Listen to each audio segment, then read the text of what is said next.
슬쩍 건드려 본다. Why? 우리도 잘 모르니까 지도 슬쩍.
빅데이터 얘기는 많이 들으셨을 거고 또 인공지능 4차 산업혁명 요즘 하는 얘기들인데 그래서 상식으로도 너무 중요해요. 그래서 요즘 세상이 이렇구나. 그 세상에서 우리 회사는 또 우리 낙원새마을 금고는 뭐 제가 들은 것만으로도 복지도 잘 돼 있고 뭐 해외 여행도 45일간 가고 방송국도 7층에 가보니까 어느 케이블 TV 못지않은 훌륭한 시설도 갖추고 그랬는데 하여간 이 따끈따끈한 주제를 지금 제가 준비한 건 나중에 다 파일을 드리겠지만 저 한 6시간 얘기해야 되는 거예요. 그래서 중요한 걸 줄여서 2시간 정도로 해서 좀 압축해서 전해드릴 수 있도록 하겠습니다. 그래서 뭐 이런 얘기 하니까 요즘 세상이 어떻고 그럼 기업은 어떻게 하느냐 하는데 뭐가 문제가 있느냐. 제가 좋아하는 미래학자의 미래가 우리 옆에 와 있다. 우리가 단지 그걸 잘 모르고 어떤 사람은 또 잘 알고 그래서 고르지 않게 분배됐다 그래. 어떤 사람은 너무 잘 알고 어떤 사람은 그게 옆에 와 있는지도 잘 모르고 그래. 누가 제일 잘 알까? 그 알파고지. 알파고는 여기 오기 전에 우리 보고 진다고 자꾸 그러니까 이세돌한테 They are not programmers 그랬어요. 그 말은 뭐냐? 우리는 프로그래머다는 말은 영어권에서는 뭐냐면 검증이 끝났다는 거예요. 프로그래머나 I'm a mathematician 그 소리는 내가 검증을 다 했다는 소리예요. 그러니까 얘는 이길 줄 알고 상대도 안 되는 줄 알고 있었어요. 너무 놀랬죠. 저 말이 의미하는 건 그건 끝난 거야. 그래서 이거는 인공지능이 자기 실력을 보여주려고 난리를 부렸죠. 그런데 이게 게임은 내가 두면 상대방이 두고 내가 둘 때 어떤 게 제일 좋은 거를 찾아야 돼요. 상대방이 두고 나면 그 다음에 찾아야 돼요. 그러니까 이게 내가 찾을 게 얼마나 많은지 이게 체스는 요 정도예요. 바둑은 이렇게 어려워요. 찾을 게 너무너무 많죠. 그래서 우주의 원자수 우주가 얼마나 큰 줄 아시죠? 막 그 갤럭시가 몇 개 있고 은하수가 몇 개 있고 은하수에 400개 조의 별이 있고 막 이렇게 계산을 기껏 해도 10의 86승밖에 안 돼. 개수로 치면 우리 10의 86승이 얼마나 어려운 줄 알겠죠? 많은 승지. 10의 100승이라는 게 9굴이라는 게 10의 100승이에요. 10의 100승이라는 건 엄청난 큰 수예요.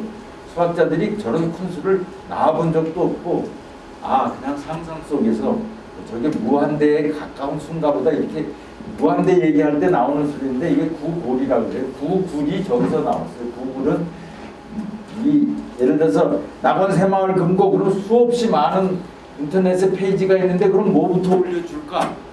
구글이 그러면 그걸 잘 찾아서 그 낙원새마을 금고를 제일 잘 나타내는 웹페이지를 올리고 그 다음에 순서대로 이렇게 올리자 이렇게 시작을 해서 이걸 잘 찾는다 그래서 이름을 구글로 했어요. 근데 저 단어가 워낙 안 쓰는 단어니까 요즘도 회사 차리면 뭐부터 사나요? 도메인부터 사죠. 구글닷컴을 빨리 사 그랬더니 막 찾아보니까 안 샀어. 그래서 샀어요. 그래서 나중에 진짜 회사를 이제 출범하려고 보니까 이 구글이라는 단어를 잘 몰라서 구글을 산 거예요.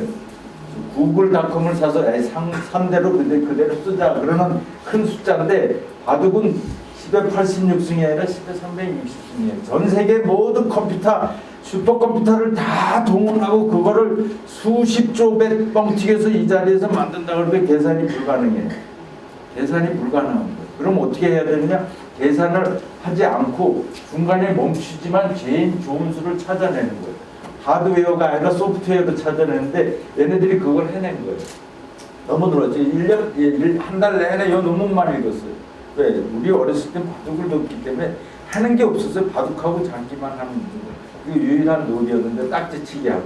그러니까 그게 얼마나 어렵다는 걸 알고 실제로 인공지능 바둑도 이건 체스는 정복했어도 이건 근처에도 못 갔어요.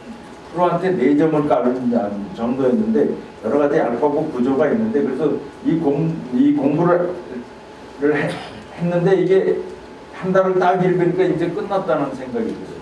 왜? 그러니까 역도 선수가 야야 그래서 300kg를 딱 들었는데 이제 기중기를 개발해서 여기서 3톤을 가볍게 드는 시대가 바둑도 된 거예요. 우리는 받아들이기 어렵지만 그 어려운 계산을 해낸 거예요. 그래서 끝났는데 이거 믿을 수가 없었어요. 세렌디피티란 말이 있어요. 뭐냐? 굉장히 대단한 걸 엄청난 발견과 발명을 우연히 하는 거예요. 이거 우연히 할 수가 없죠. 그렇지만 뒤져본 거예요. 누굴 뒤지냐? 이 사람들을 뒤져요. 이 논문에 이 20명이 있는데 이 20명 일일이 다 뒤졌지만 이 사람들은 뭘 하냐면 계속 논문을 써요. 그러니까 이 사람들이 무슨 논문을 쓴가를 뒤져보니까 누가 등장해? 아자황 박사학위도 바둑으로 맡았어요.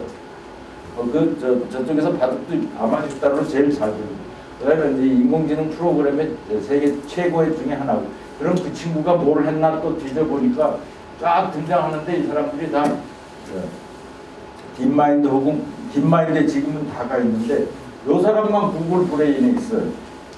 구글 브레인 여기 일리아 서스키버예요. 저 친구는 좀 이상하다. 왜? 딥마인드 전에 구글 브레인이 있었구나.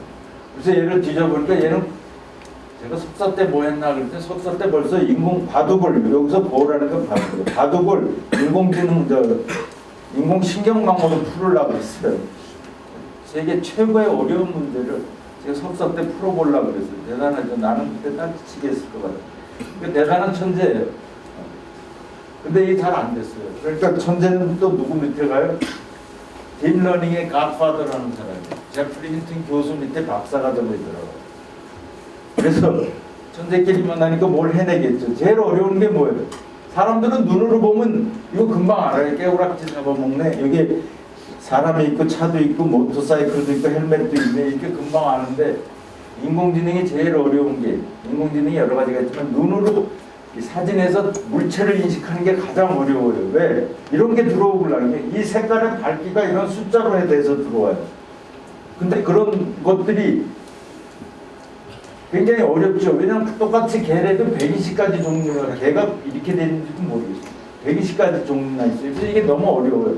10개 중에 7개는 맞추는데 8개는 못 맞춰요. 그러니까 에라율이 20%가 넘어요. 그래서 이게 어려워. 그래 그러면 이런 단체에서 이미지넷이라는 단체에서 세계 산남현상의 모든 사진을 찍으니까 1,400만 장이 1,400만 장을 보면 삼남한상이 22,000개 카테고리에 이거는 물, 요거는 컵, 요거는 뭐 마우스 이렇게 이름을 붙이면 22,000개면 다 붙여요. 그래서 사진을 아예 만들어서 사진을 정답을 붙여서 줘요. 근데 저 정답 붙이는 것도 어렵겠죠. 5만 명이 6년 동안 저 이름을 붙였어요. 크라우드 소싱이라고. 그래서 대회를 열었어요. 야, 너네 빨리 네 인공지능을 개발해봐. 그래서 11,140만 장의 사진을 주고 그거 중에 1,000개 중에 어디에 해당하니 맞춰야 돼요. 상당히 어렵겠죠. 그래서 이런 거 그러면 답을 하나씩 내야 되는데 답을 5개를 낼 수가 있어요. 저울이다, 티셔츠다, 쇠로 된 드럼이다, 드럼 스틱이다 뭐 이렇게 되면 그 중에 이걸 스틸 드럼이라 그랬거든요. 드럼 맞는 거예요. 그렇게 맞추니까 사실 이거 상당히 사람이 하기도 어려워요. 왜 어렵냐? 이거 맞춰보세요. 이거 뭘로 맞히겠어요? 달마시안이라고 맞히겠어요? 이거를 포도라고 맞추겠어요? 달마시안 포도라고 막 맞춰봐야 소용없어요. 요 답을 뭐라고 적어놨냐? 여기에 꼬다리가 있어서 이게 챔이라고 답을 그렇게 했기 때문에 사람도 100개 중에 5개가 틀려요. 틀릴 수밖에 없으니까 얘네들은 더 틀리죠. 이게 마다가스카르 캣트라고 어떻게 알겠어요? 굉장히 어려운데 얘네들은 이걸 몇 개 틀리냐? 100개 중에 25개를 틀려요. 그래서 100개 중에 20개 안쪽으로 10몇 개를 틀리는 게 소원인데 글로 갈 수가 없어. 근데 2012년에 26% LI를 하다가 16%로 확 떨어뜨렸어요. 말도 안 되는 일이 일어났어요. 요거 1% 포인트 떨어뜨리는데 2년 3년씩 걸리는데 어느 날 20년 걸릴 거를 어떤 사람들이 해냈어요. 누구냐? 바로 아까 서스키보가 요 밑에 갔다 그랬죠. 그래서 이 사람들이 슈퍼비전이라는 팀을 만들어서 야, 이걸 해낸 거예요. 그리고 자기네들이 논문 썼어요. 우리 이렇게 했걸랑 그래 알아서 배워가지고 그 다음에 그걸 더 복잡하게 더 하니까 사람들보다는 지금은 훨씬 더 LI율이 적어요. 그래서 저 대회 자체가 없어졌어요. 왜? 사람들 인공지능이 저거 잘하라 그러는데 이제 잘하니까 뭐하러 하겠어요. 요 부분이 없어졌을 거예요. 그때는 요 사람들은 어떻게 됐어요? 바로 이런 최고의 전문가들을 누가 잡아가요? 구글이 스카우트 해가지고 구글로 다 갔어요. 그래서 구글이 그래, 야 우리가 바둑을 풀어야 되겠는데 너 바둑 풀라고 너무 잘 됐다. 이제 바둑 풀라 그러면 뭐만 남았니?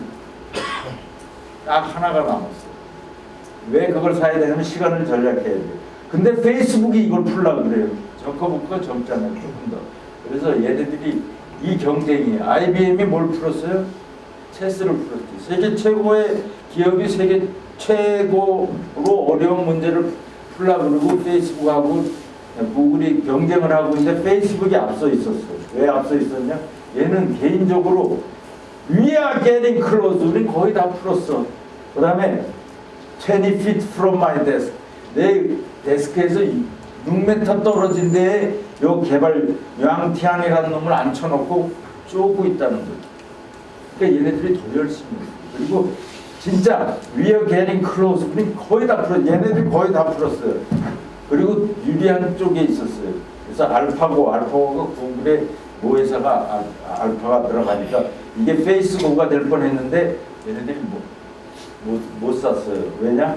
딥마인드가 있어야 돼. 시간이 절약되는데 이 딥마인드를 누가 샀어요? 페이스북이 우선 협상을 하다가 협상을 못했어요. 협상이 결렬됐어요. 다음날 구글이 샀어요. 기다리고 쟤네들이 협상이 돼서 페이스북이 사면 어떡하나 그러다가 근데 협상이 결렬된 이유는 페이스북은 이 새끼들이 너무 돈을 많이 달래네. 우리가 할 수 있어. 자신을 가진 거고 구글은 쟤네들을 하면 빨리 한다고 돈은 신경 안 써서 어떻게 그럼 협상을 했냐. 협상 안 했다 그랬죠. 백지 수표 줬어요. 네가 받고 싶은 액수를 네가 써. 그게 백지 수표의 의미잖아요. 8천억을 썼어요. 여기 요만큼 한 30명이나 있었어요. 아무 매출도 없고 저 프로그램 하나 갖고 있었어요. 그 프로그램 하나 갖고 있어서 지네들도 그 값을 쓰면서 좀 떨렸을 거예요. 내가 이렇게 많이 써도 되나? 몇 명 안 되는 매출도 아무것도 없는 회사가 8천억을 써서 그럼 얘네들이 뭘 할 수 있었냐? 바로 So if you're as old as me, you'll remember this game from the 80s. And initially, I'm just going to roll the video now. At the beginning, before the agent has had any training, it's just trying random things. So it's controlling the green rocket at the bottom of the screen, and it's losing its 3 lives immediately because obviously it has no idea even what it's controlling, let alone. 지가 뭐 하는지도 몰라요. But then if you leave the program playing the game, 밤새도록 네가 배워봐 그랬더니 그 다음 날은 슈퍼 휴먼 레벨이에요. 그래서 쏠 때마다 꼭 점수를 올리고 이쪽에 모선이 나타나요. 그럼 그것도 점수가 높다는 걸 생각하고 알아서 지나갈 때쯤 되면 여기 지나가죠? 꼭 맞춰요. 그리고 이제 몇 개 안 남으면 얘네들이 빨라져요. 그럼 그냥 쏘면 안 되죠. 예측을 하고 앞에다 써야 돼요. Just watch very carefully the last shot. And you'll see that it's predicting where the space invader will be. 앞에다 쏴서 맞춰요. It's very cool. 이게 강화학습이에요. 강화학습. So you can see it's built a very accurate model of this data stream that it's seeing. So I'm going to show you a second video now, which is called 그 벽돌 깨기는 뭐 아주 옛날 거지만 그 반사되면 깨는 거예요. Predations of the agent 근데 getting 얘가 slightly better over 어떻게 time. 점차로 느느냐를 So in this 보여줘요. game, you control the bat at the bottom 그래서 of the screen. 잭게임이면서 잘 안 돼요. Break through this 그래서 rainbow 자꾸 colours for brick 미스를 by 하고 brick. 있죠. So you can see the agent here is after 100 games. It's not very good. It's missing the ball. but it's starting to get the 300게임 idea 정도 it needs 하니까 to move 이제 back 늘 to. 반사시켜서 잘 깨요. So now after 300 games, 그럼 그걸로 now 된 줄 the 알았죠. agent is getting the 근데 ball 조금 back 더 almost all the 나눠봤어요. time, even very fast angles, which better than humans 그래서 can do. 500게임 정도 So then we 하니까 thought that's pretty good, but let's leave it for another 200 games. So we 근데 played 얘가 500 games now. 야가 And then he 빠져져서 discovered to our surprise that 여기다 터널을 뚫어서 거기다가 공을 보내서 손 안 대고 코 푸는 거를 배우는 거예요. 사람들은 잘 몰랐던 It's 거죠. just amazing accuracy. And so this is the optimal strategy that it invented. And what's very funny is that the design.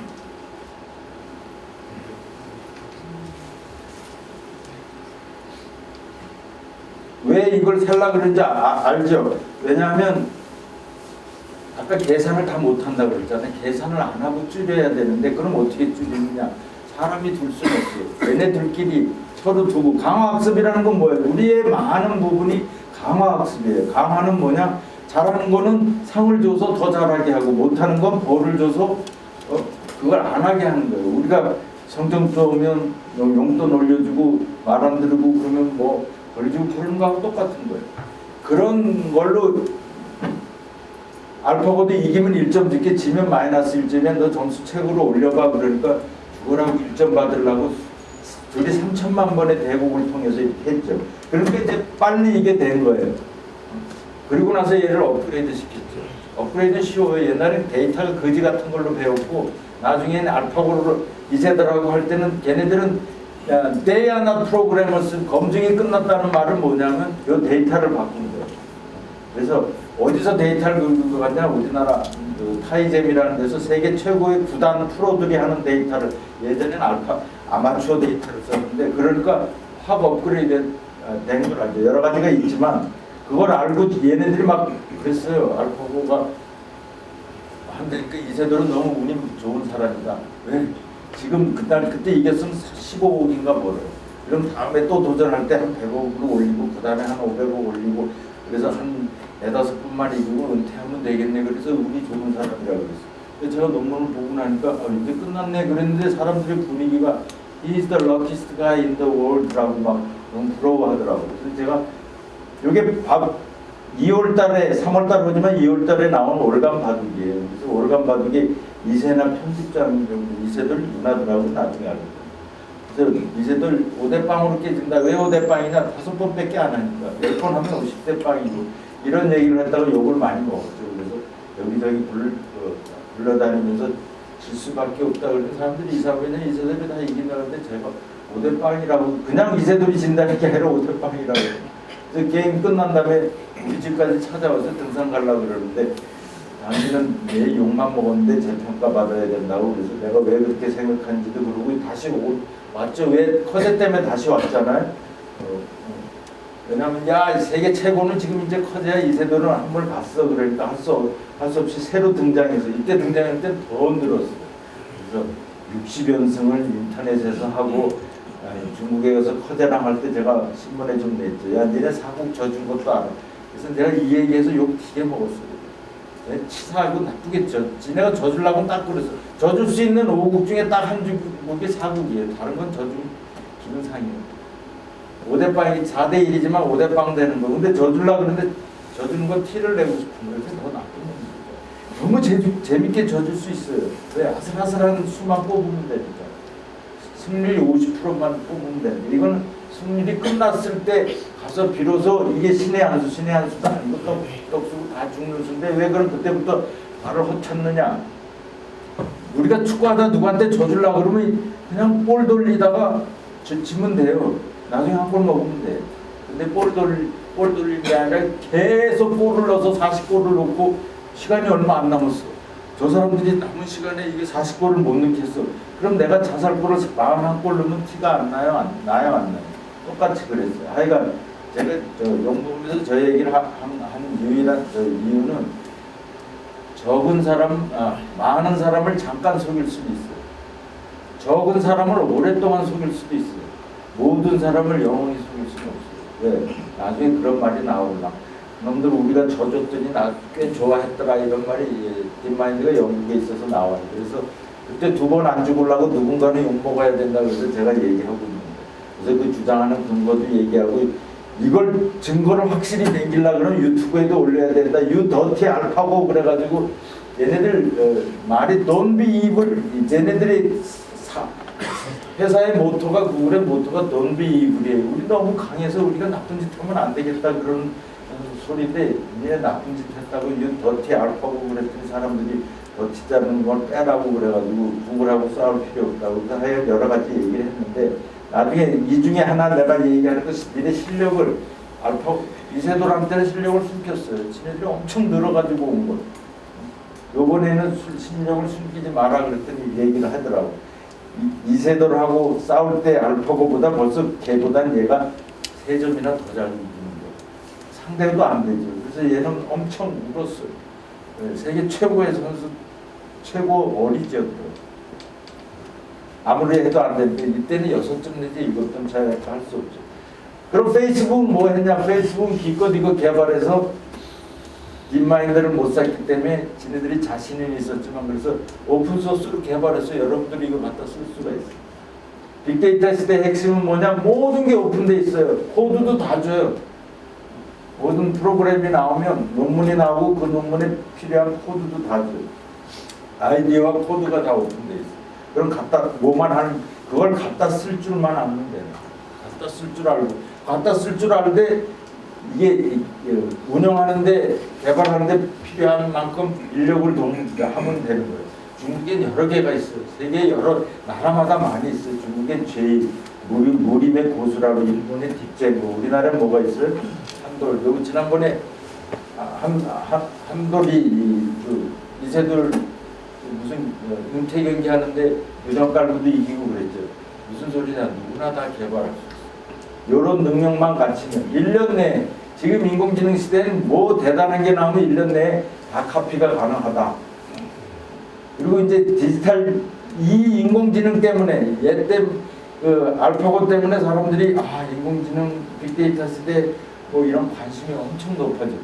그래서 기업마다 이제 디지털 전환을 해야 되겠다, 디지털 혁신을 하겠다, 디지털 이노베이션을 하겠다 그래요. 근데 이게 굉장히 유명한 학자인데 그래요. 10대들이 섹스처럼 사람들이 빅데이터는 10대에 섹스하고 같다 그래요. 무슨 소리냐? 누구나 다 그 얘기하고 누구는 다 하는 줄 알고 그런데 나도 하는 척 한다 뭐 그런 소리예요.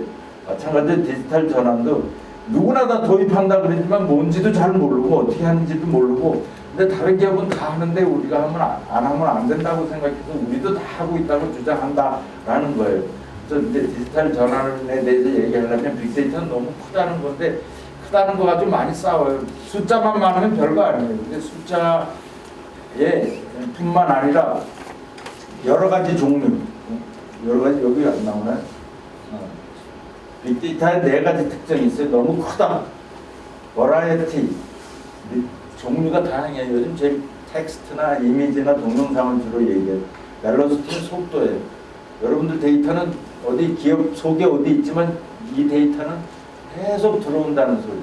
계속 들어오고 연속적으로 들어오고 버라시티는 데이터가 좀 지저분해요. 그래서 손을 많이 진짜 깨끗하게 여러분들이 엑셀에 놓고 뭘 분석하려고 하면 손이 많이 가야 된다는 거예요. 그래서 빅데이터의 4가지 그걸 특징이라 그러는데 그래서 이런 것 때문에 빅데이터는 꼭 크기만 아니라 저런 4가지가 다 합쳐진 그런 개념이에요. 그것뿐만 아니라 저렇게 크고 다양하기 때문에 다루려고 그러면 관리하는 기술과 소프트웨어가 필요하고 또 그런 걸 다룰 줄 아는 인력이 필요해서 이런 것들을 광의적으로는 다 합친 건데 그럼 빅데이터가 왜 출현하고 빅데이터 얘기는 2010년, 11년, 12년 이때부터 많이 나오기 시작했는데 3가지 주범이 있어요. 하나는 디지털 디바이스. 우리나라는 디지털 디바이스가 그렇게 많지 않고 모든 거 스마트폰으로 하죠. 그 디지털 디바이스가 50%인데 그러니까 뭐 웨어러블부터 엄청 여러분이 차고 다니는 갖고 다니는 모바일에 많은 것들이 여러분들이 어디서 언제 무엇을 어떻게 하는지 흔적을 남기니까 데이터를 폭증시키죠. 그 다음에 센서가 얼마나 이제 벌써 전 세계 사람 수보다 센서 수가 훨씬 더 많아진 게 몇 년 전이에요. 그 다음에 소셜 미디어 여러분들이 뭐 카톡부터 수없이 많은 데다 여러분들의 그 흔적을 남기고 의사를 남기고 그러죠. 요 3가지가 주로 주범인데 데이터 폭증에 소셜 미디어만 해도 진짜 다양한 것들에서 다양한 활동을 하고 있고 이게 2005년 교황직위식의 모습이에요. 샘 메리노 강장인데 2013년 되니까 누구나 다 교황직위식을 뭐 한다고 그랬죠? 1인 방송으로 중계하고 있을 정도예요. 그만큼. 그럼 이 빅데이터의 특징은 이 네 가지라면 진짜 중요한 특징은 뭐냐? 거기서 밸류라는 건 뭐예요? 기업에 돈 되는 걸 한다는 거예요. 기업에 돈 되는 건 뭐죠? 기업에 돈 되는 게 이게 돈 되는 거예요. 같은 일을 하는데 1% 노력을 적게 했는데 효율은 더 커지는 거고 돈을 덜 들이는 거고 같은 일을 하는데 훨씬 위험 부담을 적게 하는 거고 그 다음에 데이터가 많아지고 다양해지니까 이걸로 돈 되겠네 하는 아이디어를 찾을 수 있는 거예요. 새로운 서비스 제품을 찾을 수도 있고 아니면 기존 제품 서비스를 어떤 친구가 더 잘 사겠네 그걸 개인화 추천이라고 그 다음에 의사결정을 빠르게 하고 더 나은 의사결정 이게 다 독립적인 게 아니라 오버래핑이 되는 거지만 이런 빅데이터의 최고의 핵심은 데이터가 크냐 안 크냐 가지고 막 따져요. 제가 어디 가서 강의하면 교수님 우리 회사는 뭐 빅데이터도 아닌데 그거 상관 빅데이터 아니면 더 고맙죠. 빅데이터는 왜 골치 아파요? 다양하고 많고 종류가 지저분하니까 그거를 나이스하게 분석하기 전 단계에서 시간이 많이 걸려요. 데이터가 적고 깨끗하면 뭐예요? 바로 분석을 해서 시간이 덜 걸려요. 빅데이터냐 아니냐가 문제가 아니라 그 데이터를 가지고 어떤 가치를 창조하려고 그런데 쓸 수 있느냐. 첫째는 쓰려고 그러느냐. 쓰려고 그러는 사람들이 많이 없죠. 돈을 쌓아놓고도 버리는 거나 다름없다고 얘기해요. 책상에 돈 쌓아놓고 왜? 책상에 돈 쌓여있는데 책상에 데이터가 쌓여있는 거고 그 데이터가 돈을 만들어줄 건데 아무것도 안 한다는 거예요. 그래서 그게 돈이 된다는 걸 알고 그 다음에 돈이 된다는 걸 알면 가만히 놔두면 돈으로 바뀌진 않잖아요. 돈으로 바꿀 줄 알아야죠. 그러려고 그러면 그런 분석적인 능력을 갖도록 직원들을 훈련을 시키고 거기서 데이터에서 밸류를 끄집어내라 그러는 거죠. 인공지능은 뭐예요? 사람처럼 하는 걸 똑같이 할 수 있는 소프트웨어나 하드웨어가 합쳐지는 거예요. 근데 사람이 뭘 하는 거예요? 뭘 해요? 우리 하는 거 다 적어보세요. 말하고 듣고 보고 계산하고 생각하고 느끼고 움직이고 또 뭐 엄청 많죠. 그 중에 사람들이 제일 어렵다고 생각한 건 뭐 있어요? 이성적인 사고를 한다는 건 계산을 한다는 계산을 하는 건 우리가 동물이 하는 건 우리가 하는 사람이 하는 건 동물이 거의 다 할 수도 있어요. 도구를 사용하는 게 사람이다. 도구 사용하는 동물들 많아. 계산을 한다. 근데 명백하게 계산을 하는 건 사람이라고 생각해서 계산이 가장 어렵다고 생각했어요. 그래서 인공지능이 56, 이 사람들 다 늙은 나이 든 사람들이지만 당시에 56년에 회의할 때는 이 사람은 이게 다 지금은 대가들이 된 사람입니다. 다 28, 이 사람이 39이에요. 이 사람 노벨상하고 또 컴퓨터 사이언스의 노벨상이라는 튜링상을 받은 사람이 밑줄근 사람들이 다 튜링상 받은 사람이고 이 사람들은 이 사람 자체가 튜링보다 더 유명해진 이런 사람들이에요. 이 사람들이 56년에 모여서 한 달 동안 회의를 하면서 이제 앞으로 인간이 할 수 있는 걸 10년 내에 모든 거 다 이게 호언장담의 인공지능 황금기예요. 뭐든지 다 할 수 있다고 생각했어요. 왜 그렇게 생각했을까요? 막 이런 로직 티오리스트는 굉장히 어려운 직문을 수학적인 증명을 사람보다 더 잘해요. 그런데 얘네들이 그 증명을 해서 이 저자 러셀이라는 유명한 수학자한테 보여주니까 너무 아름답게 증명을 한 거에 대해서 찬사를 보낼 정도이니까 얘네들한테 뿅 갔죠. 이런 것도 있어요. 제너럴 프로블럼 솔버, 일반 문제 해결기라는 건데 이게 예를 들어서 이게 굉장히 어려워요. 예를 들어서 이게 하노이 탑인데 한 번에 하나씩 옮기되 이 순서대로 그러니까 조그만 게 큰 거 밑에 갈 수는 없는 거예요. 그래서 이런 순서로 옮기면 딱 여기서 여기로 그 원칙에 의해서 옮길 수 있는데 이거 3개 있을 때예요. 8개, 9개, 10개 되면 골치 아파 사람으로서는 골치 아픈데 얘는 그걸 알싸게 해요. 그러니까 얘한테도 뿅 갔죠. 그 다음에 막 문제를 말로 하면 수학 문제를 대수 문제를 쫙 풀어줘요. 이런 것들 때문에 우리가 10년 뒤에는 대단한 거 하겠다고 생각을 하는데 저게 다였어요. 그 뒤에 저 사람들이 다 거짓말쟁이가 됐어요. 그래서 인공지능의 암흑기가 오죠. 그래서 이 사람들이 어디로 돌아요? 야, 돈도 끊어지고 그러고 그러니까 그럼 돈 좀 되는 거 실용적인 걸로 가자. 그래서 자꾸 밑으로 가자. 실용적인 게 뭐예요? 아주 복잡한 건데 전문가들의 아이디어를 논리를 모아서 어떤 룰로 법칙으로 만들면 되지 않을까. 그래서 이게 전문가 시스템. 80년대 초 제가 미국에서 막 공부할 때 시작한 거죠. 이 사람들의 아이디어를 잘 해서 모아서 법칙으로 만들어서 개인들이 물어보면 할 수 있게. 제일 뭐예요? 의사들이 골치 아픈 거 박테리아 감염에 대한 어떤 처방을 내리는 거 이런 걸 하려고 그래서 조금 하다가 말았어요. 이건 좀 썼어요. 엑스라는 컴퓨터는 부품이 다 다양하고 부품을 자기네들이 원하는 상황에 따라 부품이 따로 조립되어야 되는데 골치 아픈데 그걸 2,500개의 규칙을 바탕으로 95% 이상의 정확도로 이렇게 해서 좀 쓰이긴 했지만 이게 다예요. 왜 그러느냐? 전문가한테 어떤 지식을 끄집어내지?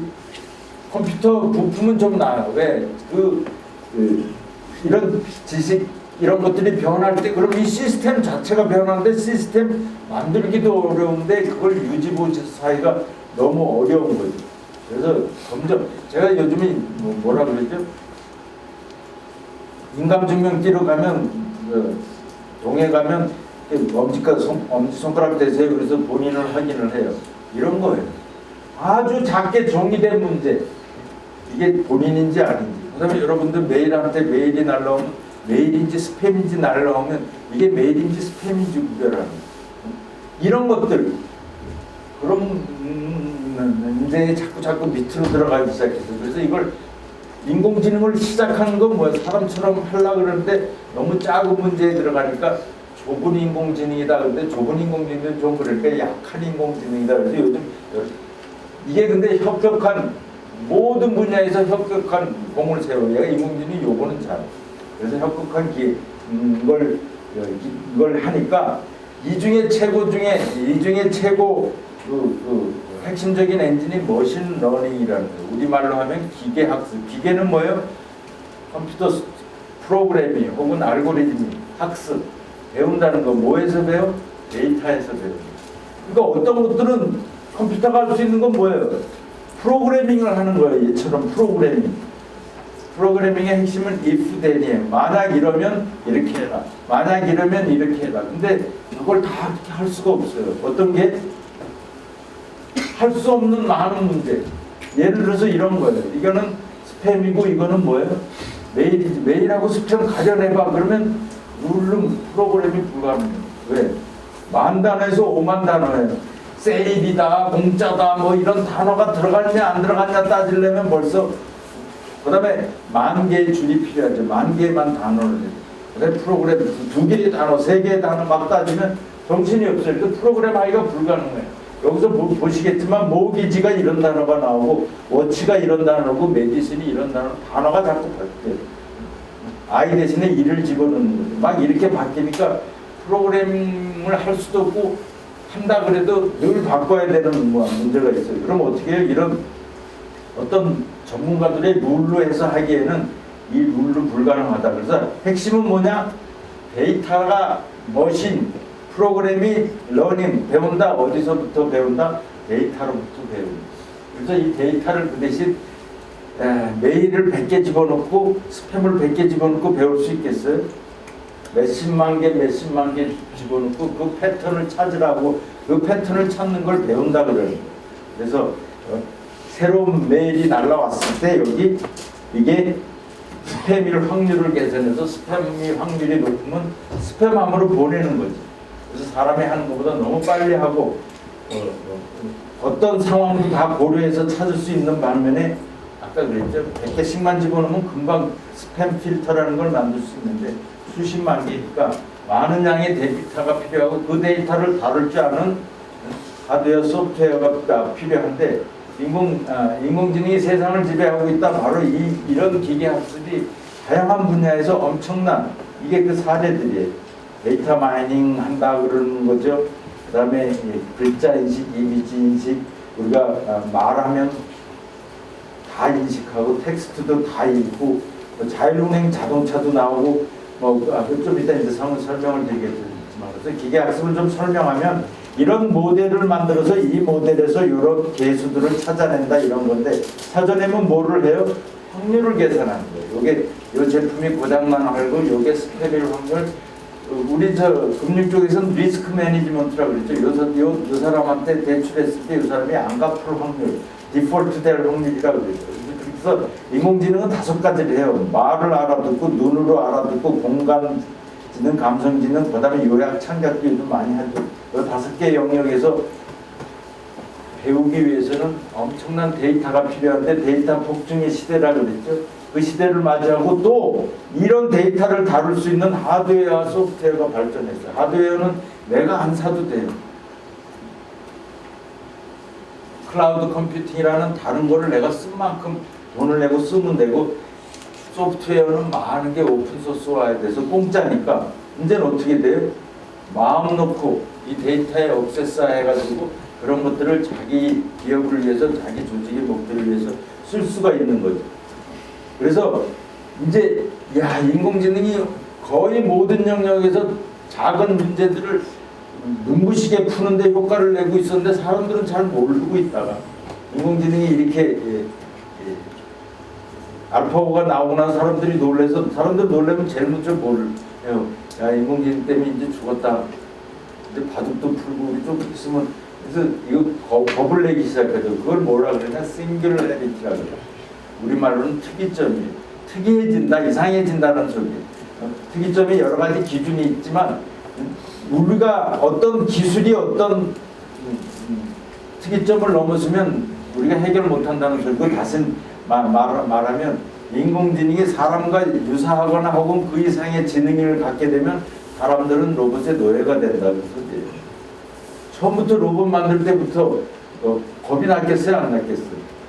겁이 났죠. 그래서 이게 2001년 스탠리 큐브릭 감독이 2001년 스페이스 오디세이라는 명작이에요. 1968년에 만들었어요.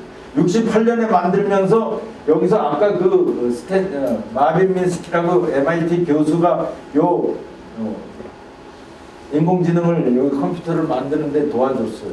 그 사람이 이런 컴퓨터가 나올 거다. 근데 이 컴퓨터를 언제 개발한다고 생각했냐? 68년에 만들면서 저 사람들이 큰 소리 20년 내에 막 그러는데 나는 10년을 더 버텨서 30년 뒤에 나온다고 치자. 또 1997년 내에 이걸 개발한다고 얘기를 한 거예요. 그러면서 그때 영화에서 사람들이 제일 무서워하는 걸 먼저 해요. 그래서 영화의 한 장면만 번개같이 시간이 없어서 한번 보죠.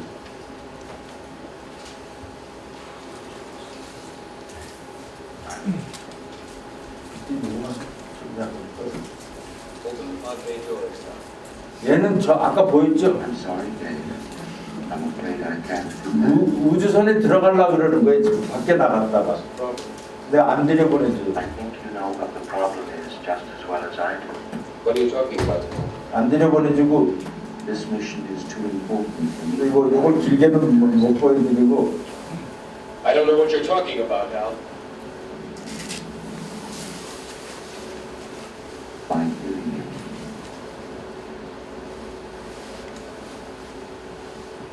핵심은 뭐냐면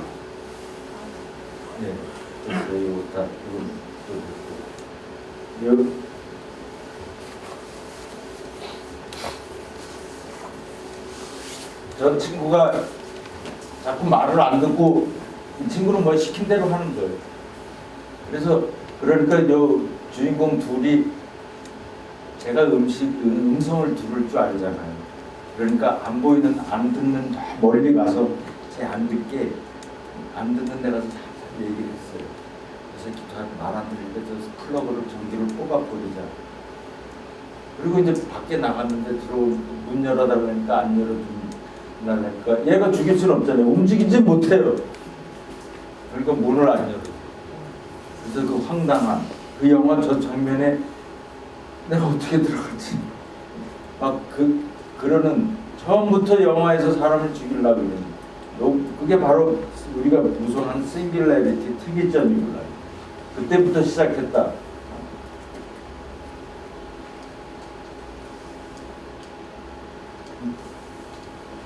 이 무서워하는 순간이. 지금도 싸워요. 여 테슬라의 CEO는 뭐라 그래요? 일론 머스크는 실제로 그랬어요. 작년에 북핵보다 더 무서운 게 인공지능이라 우리가 그거에 대해서 선제적으로 대응을 해야 된다고 얘기를 했고, 저커버크는 그 똑똑한 하인 같아서 우리 삶은 윤택할 거야 잘 갖다 써야 돼. 그러니까 이 친구는 저커버크는 어린 놈이라 잘 몰라. 그래서 둘이 싸우는 게 뉴스가 막 되고 그랬어요. 스티븐 호킹 박사는 돌아가시기 전에 그랬어요. 100년 이내에 새로운 행성 식민지를 개척하지 못하면 인류는 멸망할 거다. 그래서 인공지능이 인류 멸망에서 최악의 사건이니까 빨리 도망갈 궁리를 해라라는 소리.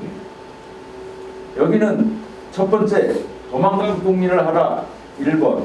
2번은 똑똑한 하인이니까 잘 써먹으면 된다 2번. 1번이라고 생각하는 분 손 들어보세요. 2번이라고 생각하는 사람 손 들어보세요. 2번이 훨씬 많네요. 어떻게 이렇게 정답을 아세요? 내가 아까 전화구도 먹으면서 정답을 가르쳐주진 않았는데 이게 정답이에요. 핵심은 뭐냐? hard problems, 어려운 문제는 쉬웠고 쉬운 문제는 어려웠다는 거죠. 우리가 제일 어려운 문제는 뭐라 그랬어요? 계산하는 거예요. 알고 보니까 계산이 제일 쉬웠어요. 쉬운 문제는 뭐라 그랬어요? 예를 들어서 쉬운 문제, 이 중에서 제일 쉬운 게 뭐예요?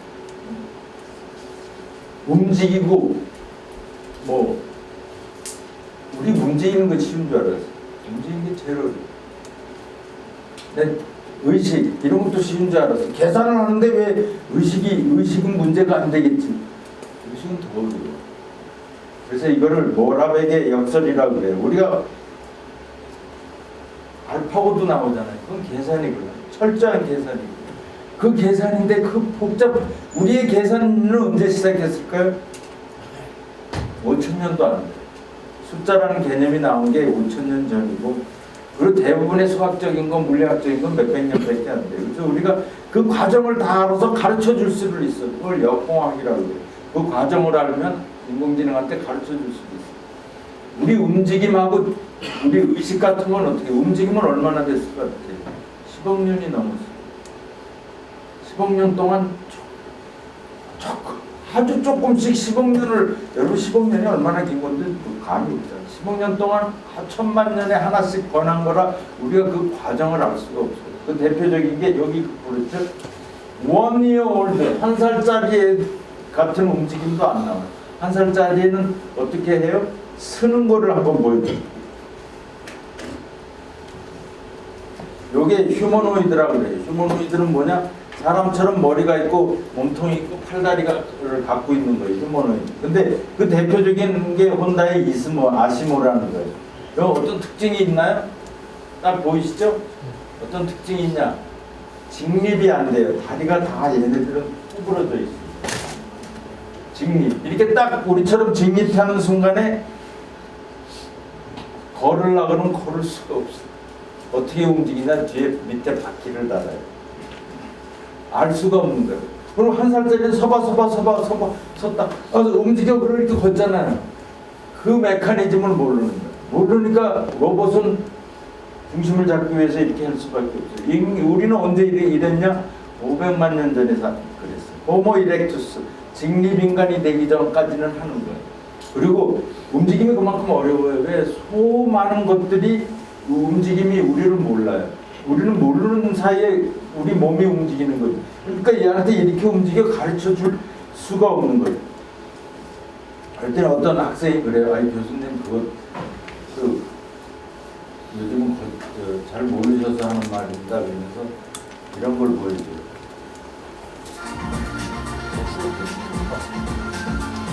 똑같은 높이는 아니지만 뒤로 놀기, 백플리핑, 뒤로 공중돌기 하는 일 넘어질 때도 있어요. 뒤로 공중돌기를 하는 움직임이 어렵다 그러지 아주 잘해요. 근데 그 다음 건 안 되더라고요. 제가 그 다음 거를 보여드리려고 그러는데 뭐냐면 로봇은 뒤에서 밀어요. 그럼 넘어지죠. 그럼 얼마나 잘 일어나는지를 해. 얘는 이 요그런 비디오가 여기 안 나오더라고. 왜 안 나오는지 모르겠어. 그래서 넘어지면 기가 막히게 직 하면서 일어나요. 그래서 야, 사람들 잘 일어난다 그러는데 꼭 술 취한 놈처럼 넘어. 술 취한 사람은 어떻게 넘어져요? 다가 넘어지는 건 모르잖아. 그럼 어떻게 해요? 그냥 이렇게 넘어져요. 그래서 여기가 아스팔트를 갈아요. 술 취한 친구처럼. 뒤에서 밀면 모든 로봇은 그냥 갖다가 머리를 탁 깨요. 그래서 여기 특수한 쇠로 만들어요. 왜? 머리부터 깨니까. 사람들은 뒤에서 밀어도 어떻게 해요? 이렇게 하든지 아니면 정 급하면 이렇게 하잖아요. 이게 대부분이 다 뭐예요? 반사신경. 반사신경을 우리가 알 수가 없는 거예요. 반사신경이 여러분 어떻게 해서 그러는 줄 알아요? 반사신경이 대부분의 움직임의 핵심이 있다는 걸 알 수가 없어서 그냥 인공지능한테 해줄 수가 없는 거예요. 이게 소피아라고 유명한 우리나라에도 오고 무슨 능력도 있고 감성도 있고 대화도 하고 움직임을 못해서 상체만 만들었어요. 그래서 어느 나라에 가든 그 나라 옷 입혀가지고 의자 위에 이렇게 볼수록 꼭 묶어놔요. 그만큼 움직임이 어려운 거예요. 의식은 더하네. 알파고는 지가 알파고를 하고 가르쳐줘야 되는데 도대체 어떻게 내가 가르쳐줄 수, 내가 이렇게 변덕스러운 남지 나도 모르는데 알파고한테 알파고라고 어떻게 가르쳐줘야 되겠어. 그래서 우리가 지금 인공지능이 잘하는 건 뭐냐, 보고 아까 그 이미지 인식 잘하죠. 듣고 이거 잘해요. 다 데이터 때문에 그래. 말하고 계산하고 이걸 잘해요. 그 외에는 옛날하고 똑같아요. 아무것도 못해요. 그래서 옛날에 인공지능의 암흑기가 왔듯이 지금은 대단한 것 같아도 아까 얘기한 2012년 그 사진 인식한 이후에 딥러닝이 몇 개의 분야에서 엄청난 데이터 덕분에 대단한 문제를, 우리가 대화를 한다 그래요. 말하고 보고 듣고 말하고 듣고만 하면 대화가 될 것 같죠? 제하고 될 기본적인 것밖에 안 돼요. 왜? 대화의 80% 이상은 말이 아니에요. 주고받는 눈빛, 얼굴 실룩거림, 제스처, 또 그 맥락, 뭐 그런 게 80%의 의사소통이에요. 그냥 단순한 단어는 20%밖에 안 돼요. 그러니까 엄청난 제약이 있죠. 그러면 사람들이 이렇게 겁먹냐? 우리가 딱 잘하는 건 지문인지 같은지 작은 인공, 좁은 인공지능인데 자꾸 생각은 큰 인공지능. 작은 거 잘한다고 얘가 무섭다. 이쪽은 근처에도 못 간다. 그래서 이건 제너럴한 거고 일반적인 거고 이건 내로우한 거예요. 내로우한 걸 잘하는데 생각할 땐 제너럴한 걸 잘한다고 생각해서 굉장한 어려움을 갖는다. 그런 혼동을 하지 말아야 돼요. 그럼 진짜 얘가 잘하는 게 뭐냐? 대출 신청, 대출해서 띄어먹은 사람 잔뜩, 안 띄어먹은 사람 잔뜩. 그럼 새로운 사람이 오면 그 사람이 띄어먹을 확률이 얼마인가? 이런 거 보는 거예요. 그다음에 얼굴에 사진이 있나 없나? 이런 게 다 스팸이 대출 얼굴에 사진이 있나 없나? 사진 있는 사진 다 하고 사진 없는 사진 그리고 새로운 사진이 있으면 여기에 속하는지 저기에 속하는지 이걸 지도학습이라고 그래요. 미리 가르쳐준 거예요. 이건 스팸이라고 가르쳐주고 이건 메일이라고 가르쳐줘요. 그 다음에 이런 상황에서 광고를 클릭할지 않을까, 이런 상황에서 클릭한 경우, 클릭하지 않은 경우, 이건 예방 정비라고 그러죠. 이런 상황에 데이터가 들어왔을 때, 고장 났을 때의 데이터의 상태, 고장 안 났을 때의 데이터의 상태. 그래서 새로운 비행기가 막 지금 날아가고 있으면서 엔진에서 그 데이터가 보내오면 조금만 이상하면 미리 알아차려집니다. 그걸 예방 정비라고. 그다음에 음성 녹음하는 거, 번역하는 거 다 마찬가지예요. 전혀 어하게 우리가 번역한다 그러면 어떻게 해요? 한국어도 알고 영어도 알아야 될 것 같죠? 얘는 아무것도 몰라요. 이 번역기는 처음에 사람들이 번역을 새가 나는 방법이라고 그랬죠. 새가 날면 새처럼 날아야 된다고 생각하니까 아무것도 안 되는 거예요. 언어학자들에서 이 언어의 구문, 문법이 맞는지 의미는 뭔지 죽어라고 몇십 년 하니까 가지도 않는 거예요. 우리가 새처럼 날라. 지금 비행기는 어떻게 날아요? 공기역학으로 날죠. 공기역학으로 날듯이 새 나는 거하고 전혀 상관없이 날아요. 지금 번역도 그게 싹 바뀌는 거예요. 10년 전. 그리고 엄청난 효과가 있어요. 무슨 말인지도 얘는 몰라요. 이런 말 나왔을 때는 번역이 이거더라. 근데 말 종류가 얼마나 많아. 근데 데이터가 얼마나 많아.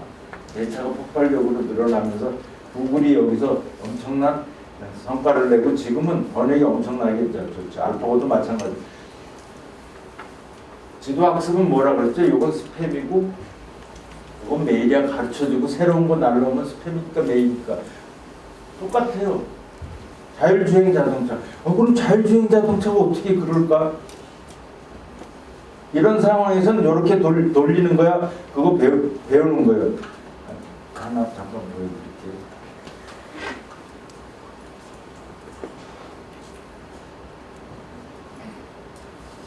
Driver, where here far to the left corresponds to steering hard left, here corresponds to steering hard to the right, and so this location, which is a little bit to the left, a little bit left of center, means that the human driver at this point was steering slightly to the left. And 이게 무슨 소리냐면요. 이게 자동차에서 들어오는 이미지예요.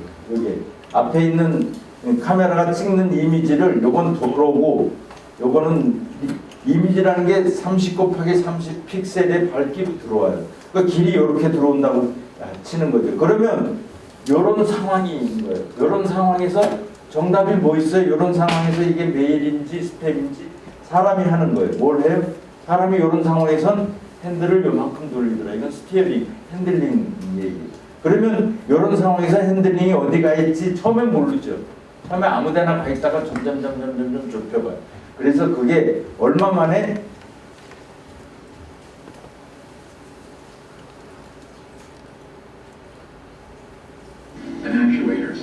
2분 만에 핸들링을 완벽하게 따라해요.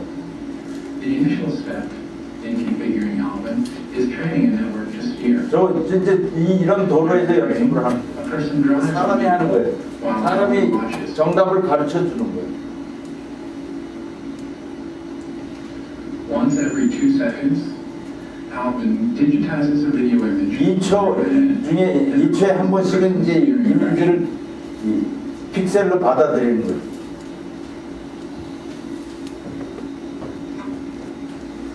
This training image is reduced in resolution to 30 이렇게 들어오는 거예요.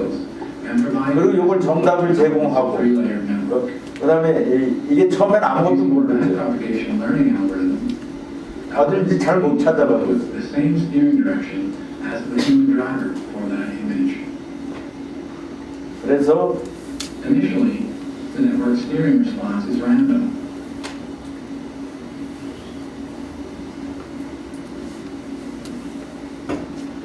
After about 2 minutes of training, 2 minutes of training 2분 동안 훈련만 받으면 이제 똑같이 reactions 이제 거의 맞추고 있죠.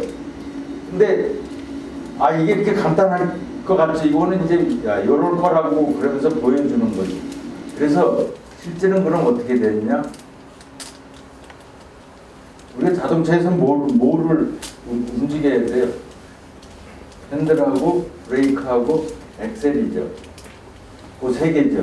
근데 상황은 아까처럼 연습하는 조금은 길이 아니죠. 길이 너무 복잡할 거 아니에요. 길이. 그래서 우리가 움직여야 되는 건 모션 플래닝은 세 가지. 스티어링하고 엑셀러레이팅하고 브레이크. 요걸 조작하는데 요게 다 연결이 돼 있어요.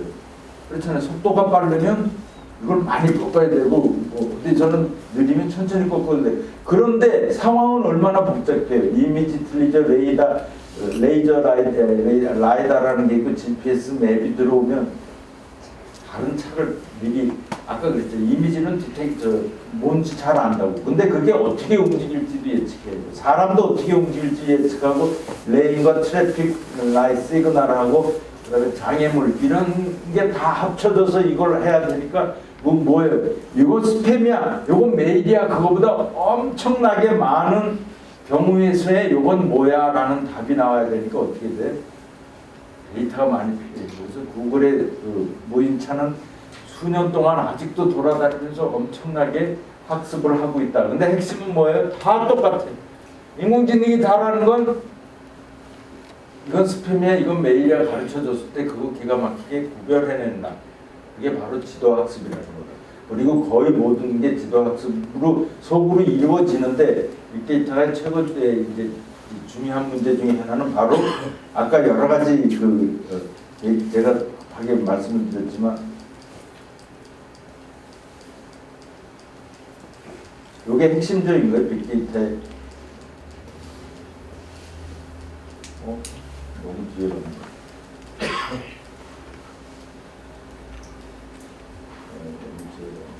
오늘 중에 핵심적으로 하나 보여드리려고.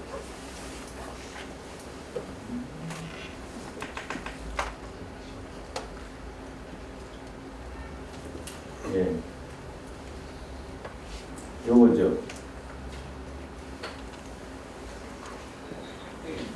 기업은 문제 해결, 그 밸류를 기업의 가치를 높여줘야 되는데 효율을 높이든지 비용을 줄이든지 리스크를 줄이든지 새로운 기회, 새로운 서비스나 제품을 제품의 아이디어를 준다든지 이런 것들인데 그 중에서 제일 중요한 게 빅데이터의 핵심은 여기 있는 게 다 중요하지만 이거는 기존에 다 하던 것들이에요. 데이터를 가지고 이건 다 하던 건데 데이터가 더 많아지고 더 다양해지기 때문에 이것들의 효과를 보기가 더 좋아진 거고 그 다음에 데이터가 많아지고 다양해지기 때문에 전혀 보지도 못한 것들을 이제 본다는 거예요. 이게 엄청난 빅데이터의 효과라고 볼 수 있죠. 그래서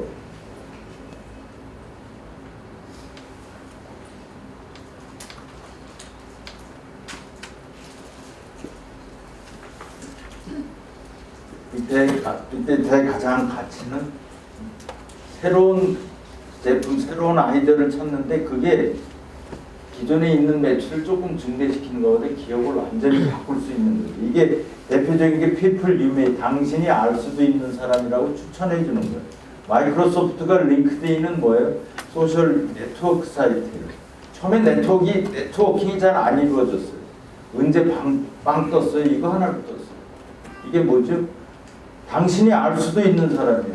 이렇게 두 분이 알고 있어요. 이렇게 두 사람이 알고 있는 걸 알아요. 왜냐면 네트워킹 사이트. 그러면 내가 알고 있는 많은 사람 중에 둘이 알 수도 있는 사람을 모델링해서 찾아내서 서로 띄워주는 거예요. 당신이 알 수도 있는 사람이면 이 사람한테는 또 반대 사람을 띄워주고. 너무 궁금하지 않은 사람도 네트워크를 키워야 되니까 너는 누구냐 물어보기 시작하면서 그 다이내믹한 인터액션이 상호작용이 일어나는 거예요. 저걸로 끝났어요. 5억 명이 저기서 네트워킹을 해요. 그러니까 저게 31조에 8억. 간단한 모델링 하나가 완전히 기업을 바꿀 수 있고 구글도 마찬가지죠. 자기네들 이걸 마련해서 야후한테 사라고 120만 달러는 야후가 돈 아낀다고 그거 안 샀어요. 지금 야후는 얘네들한테 잽이 안 돼. 뭐냐? 바로 좋은 논문은 많이 인용되더라. 낙원 새마을 금고 인터넷에서 검색을 할 때 어떤 걸 먼저 띄우지? 어떤 걸 먼저 띄울까? 다르든 낙원 새마을 금고라는 말이 많이 들어간 걸 띄워요. 그럼 어떤 놈들이 거기에 많이 뜨려고 낙원 새마을 금고, 낙원 새마을 금고 한 페이지 내내 낙원 새마을 금고 또 다음 페이지도 막 그러면 거지 같은 건데 위에 뜨잖아. 그럼 사람들이 이걸 보니까 이 검색 엔진 거지 같네 그럴 수도 있고 여러 가지 안 좋은 게 있으니까 그러면 좋은 논문은 인용되더라. 그러면 얘가 백링크 어디에 많이 걸려 있고 그 걸려 있는 게 얼마나 좋은 거에다가 걸려 있냐를 계산하기 시작했어. 그다음에 내가 낙원 새마을 금고를 쳤을 때 낙원 새마을 금고하고 그 내용이 얼마나 같은지를 계산해서 두 개를 합쳐서 페이지 랭크라는 걸 만들었어. 페이지 랭크. 페이지 랭크. 그걸로 끝났어요. 지금 구글 없이 못 산다는 사람이 많죠. 왜? 모든 자료를 쉽게 찾아줘. 그리고 그걸로 엄청난 옆에 깨끗한 광고를 집어넣어서 광고를 보고. 그거 구글이 세계 최고의 기업이 되는 데는 요 간단한 물론 계산은 복잡했지만 그런 아이디어 하나 모델이 하나 된 거죠. 넷플릭스 잘 아시죠? 남들이 다 망한다 그럴 때 어떻게 됐어요? 온라인으로 자기네들이 오프라인에 블록버스터 비디오라고 미국에 9천여 개가 있어요. 비디오 1위, 2위, 3위가 미국으로 싹 잡고 있어요. 근데 이 사람들은 어떻게 됐어요? 이걸로 하나 끝났어요. 지금 전 세계 일하는 회원수가 1억 1천만 명에 1억 5천만 명. 90여 개국에 있어요. 130여 개국에 있어요. 우리나라도 들어왔죠. 우리나라 처음에 그러다가 작년에 폭발적으로 증가해서 한 달에 8,000원인가 내면 보고 싶은 영화 엄청 보고 랍니다. 한 달에 8,000원. 제가 그 KT 무슨 영화 어쩌다가 하나 보면 9,000원일 수 있는데 이건 8,000원에서 10,000원만 내면 1년에 무한정으로 봐요. 매달. 작년에 엄청 가입해서 지금 330만 명인가 가입됐어요. 엄청난 속도로 늘어나고. 얘네 성공하게 된 거 요 시네 매치 하나. 처음에 보니까 잘 이거 빌리는데 어려워하더라. 사람들이 처음에 이거 들어와서 가입해가지고 영화 막 보다가 그 다음부터는 안 해. 볼 게 뭘 봐야 될지 모르니까 찾기도 어려워. 그래 그럼 찾아줄게. 그게 바로 시네 매치. 내가 들어가면 나랑 비슷한 사람이 좋아하는 영화를 내가 안 본 영화 있으면 추천해 주는 거야. 그리고 나랑 비슷한 사람을 이제 찾을 때 좀 더 복잡하게 찾죠. 내가 무슨 검색을 하고 뭐라고 그런 복잡한 걸 해서 나랑 비슷한 사람을 잘 찾아서 영화 추천하는 거. 이걸로 끝났어요. 이걸로 끝났어요. 가장 성공적인 기업이 됐죠. 아마존닷컴도 마찬가지예요. 아마존닷컴도 똑같이 했다가 얘네 욕망 먹고 야 이건 아니구나. 아이템, 상품을 봐야 되겠구나. 왜? 사람을 보려고 그러면 영화처럼 사람들이 이 평점을 많이 남겨야 되는데 우리는 물건 쓰고 평점, 사과 먹고 평점 남기나요? 이게 평점이 없는 거는 사람을 보지 말아야 되겠다. 이거는 피자 사고 샐러드 사고 콜라 샀네 아이템만 보고 있는 거. 그 대신 갖고 있는 거지. 이런 걸 계산을 옛날에 안 했지만 지금은 계산해서 갖고 있는 거예요. 그런 상태에서 피자하고 샐러드만 산 사람한테는 피자하고 샐러드 산 사람 콜라도 샀어요. 그러면서 추천해 줍니다. 그걸로 끝났어요. 그리고 옛날에는 이런 데이터를 기억하고 유지하지 못했는데 근데 그런 걸 유지하다 보니까 빅데이터 기술이 옛날에 용량이 많아지면 어떻게 돼요? 더 큰 컴퓨터, 더 큰 컴퓨터를 사는데 비싸기만 하고 성능은 2배로 크다고 2배로 안 늘어나거든요. 그래서 구글하고 얘네들이 시작한 게 야 저런 거 전혀 모르던 데이터 옛날에 지금 여러분들 컴퓨터에 넣으려고 그러면 데이터 나이스하게 넣어야 들어가지 그렇지 않으면 안 들어가잖아요. 그냥 막 넣어도 들어갈 수 있는 그리고 데이터를 컴퓨터를 크게 안고 저가용 PC를 막 이렇게 이어붙여서 클러스터를 만들어서 할 수 있는 기술 이게 빅데이터의 분산 저장 기술이에요. 그 기술이 발달하면서 데이터 센터가 이렇게 커지다 보니까 니네도 뭐하러 이런 거 찾으니 니네 여기 와서 해 니네 하드웨어 찾을 필요 없어. 그리고 여기까지 사막에까지 오기가 힘드니까 인터넷으로 연결해서 이렇게 와서 여기서 니네 공간 쓰는 만큼 돈 내고 더 크게 쓰려면 더 크게 쓰고. 그게 뭐예요? 지금 클라우드 컴퓨팅이라고 그래요. 클라우드 서비스. 클라우드는 뭐예요? 클라우드에 인터넷으로 연결했다는 소리예요. 인터넷의 소고가 인터넷 안 보이잖아요. 저 하늘에 있는 똥구름 같다. 그래서 인터넷의 소고가 클라우드. 그래서 클라우드 컴퓨팅이라는 건 인터넷으로 연결해서 여기서 쓰는 걸. 그런 서비스를 시작했어요. 2006년. 그래서 막 넷플릭스도 여기서 쓰고 CIA도 쓰고 막 이게 대박을 터뜨렸죠. 근데 이름은 AWS예요. 아마존 웹 서비스예요. 클라우드 컴퓨팅이라는 개념이 이미 나오기 전부터 쓰기 시작해서 지금은 전 세계 시장의 45%에서 50%를 잡고 있죠. 최고의 돈 버는 그거예요. 2위가 마이크로소프트의 애저인데 7%밖에 안 돼요. 구글이 5%. 막 그럴 정도로 이게 먼저 시작했는데 이제 오프라인에 책방도 차렸어요. 미국의 책방을 얘네들이 다 망하게 했어요. 1위인 방센노블이 750개인데 지금 400개 있어요. 2위인 보더스가 500개 있는데 지금 망했어요. 얘네는 지금 책방을 차리고 있어요. 왜? 누가 언제 어디서 어떤 책을 산다는 걸 알고 있는 상태에서 필요한 데에 재고 부담이 가장 적은 상태에서 매출을 올릴 수 있는 그런 아이디어가 있는 거죠. 그 다음에 제일 잘 아시죠? 아마존 뭐. 여긴 그건 뭐예요? 그냥 앱 하나 다운받아서 들어가서 아무거나 사가지고 나오는데 미국에 한 7개 있고 이 편의점에 한 3,000개. 미국에서 편의점에서 계산대에 있는 사람이 200만 명 정도 된다는데 그런 일자리를 위협하고 막 그러고 있죠. 그래서 월마트는 전 세계에 11,000개 정도가 있어요. 오프라인 지점이. 얘네는 이제 책방 몇 개 있어요.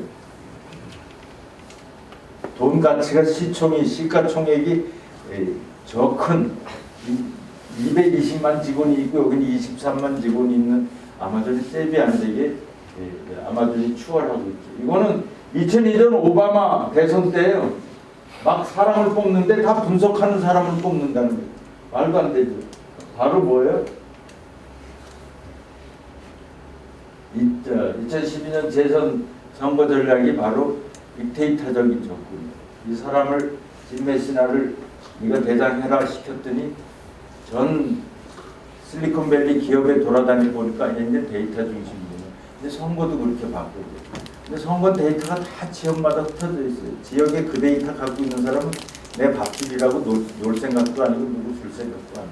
그걸 설득 끝에 한 군 데이터라는 건 모아야 돼.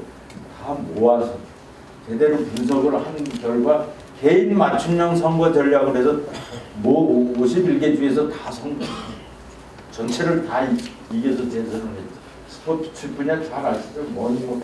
머니볼이라고 영화. 즉 돈 가지고 센 뉴욕 양키스나 LA 다저스처럼 부자들만 좋은 선수들을 하는 게 아니라 그거 상관없다. 잘만 분석하면 분석이라는 건 뭐예요? 어떤 선수가 제일 낫냐 이런 거죠. 그 나은 선수를 전혀 다른 식으로 평가해서 최고의 팀을 만들고 보스턴도 우승시키고 지금 스포츠 분야에서는요 서로 경쟁이에요. 여러분들 하나도 모르는 야구 좋아하는 사람 있죠? 야구. 이건 김진우 교수의 빅데이터 얘기 제 칼럼에서 야구장에서 저렇게 모든 데이터가 옛날에 투수 데이터만 했는데 이제 야수 데이터.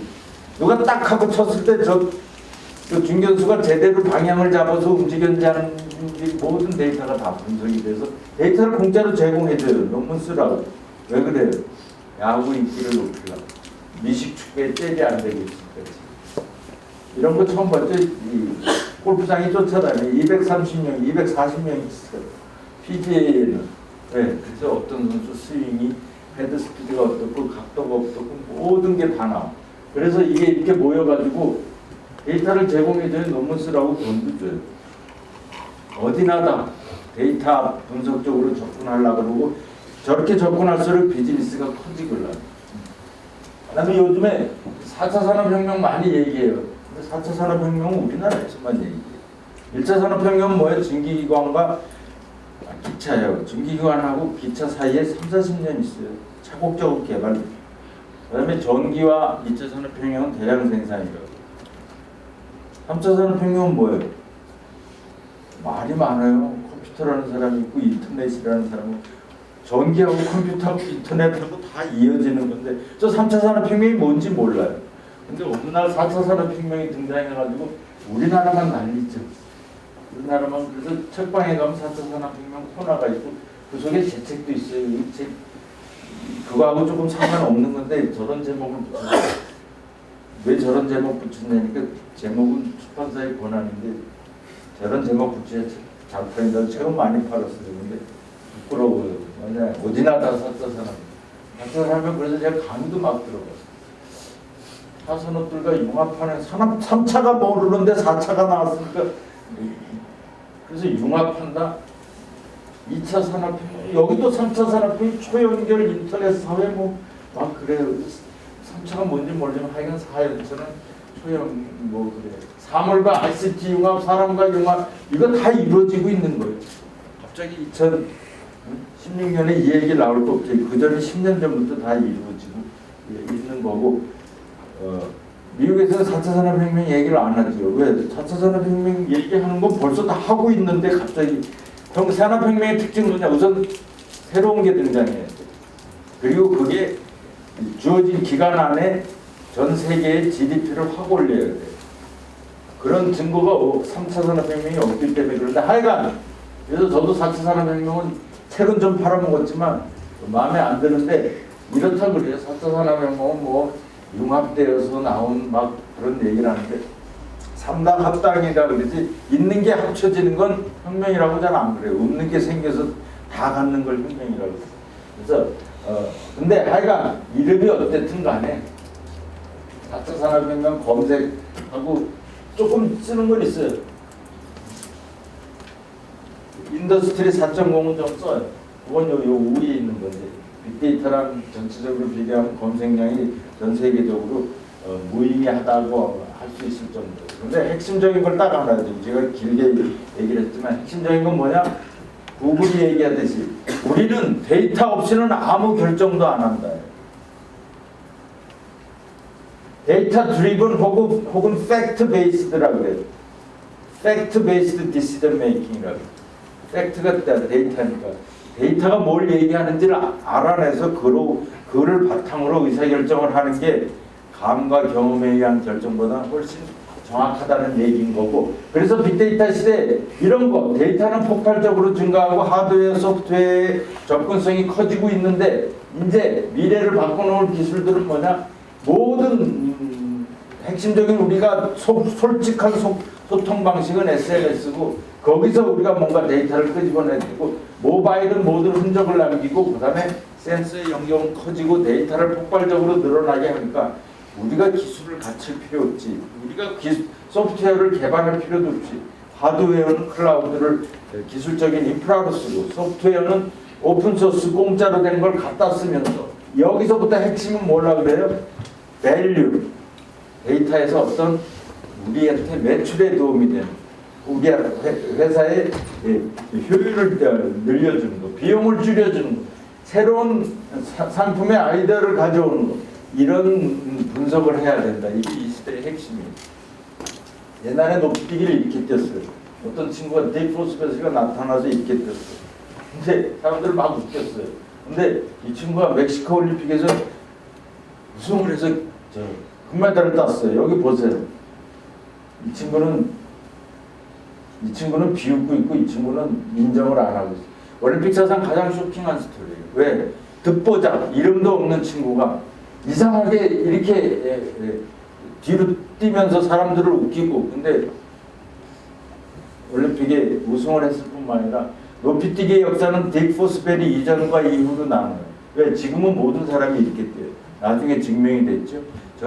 뒤로 뛰는 게 가장 높이 도약해서 높이 넘을 수 있다. 여러분 요즘 가끔 중계하는 거 보면 다 뒤로 뛸 거예요. 그럼 이 사람들은 왜 뒤로 안 뛰고 이렇게 뛰었을까요?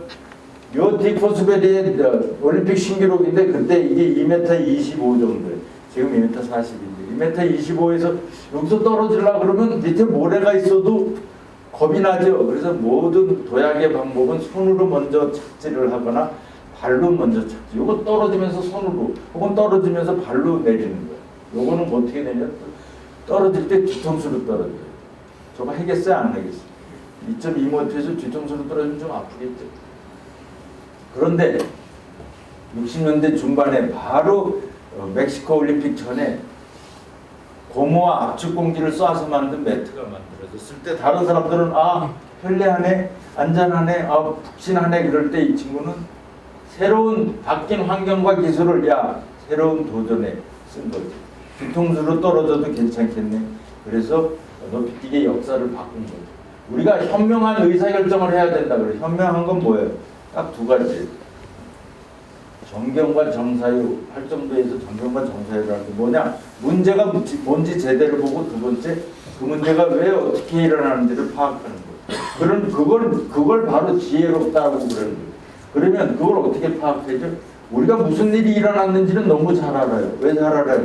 매일 여러분들이 하는 보고가 그리고 무슨 일이 일어나고 있는지, 무슨 일이 일어날 것인지 이건 감으로 내 경험에 의하면, 여건 느낌에 의하면 이게 많이 맞나요?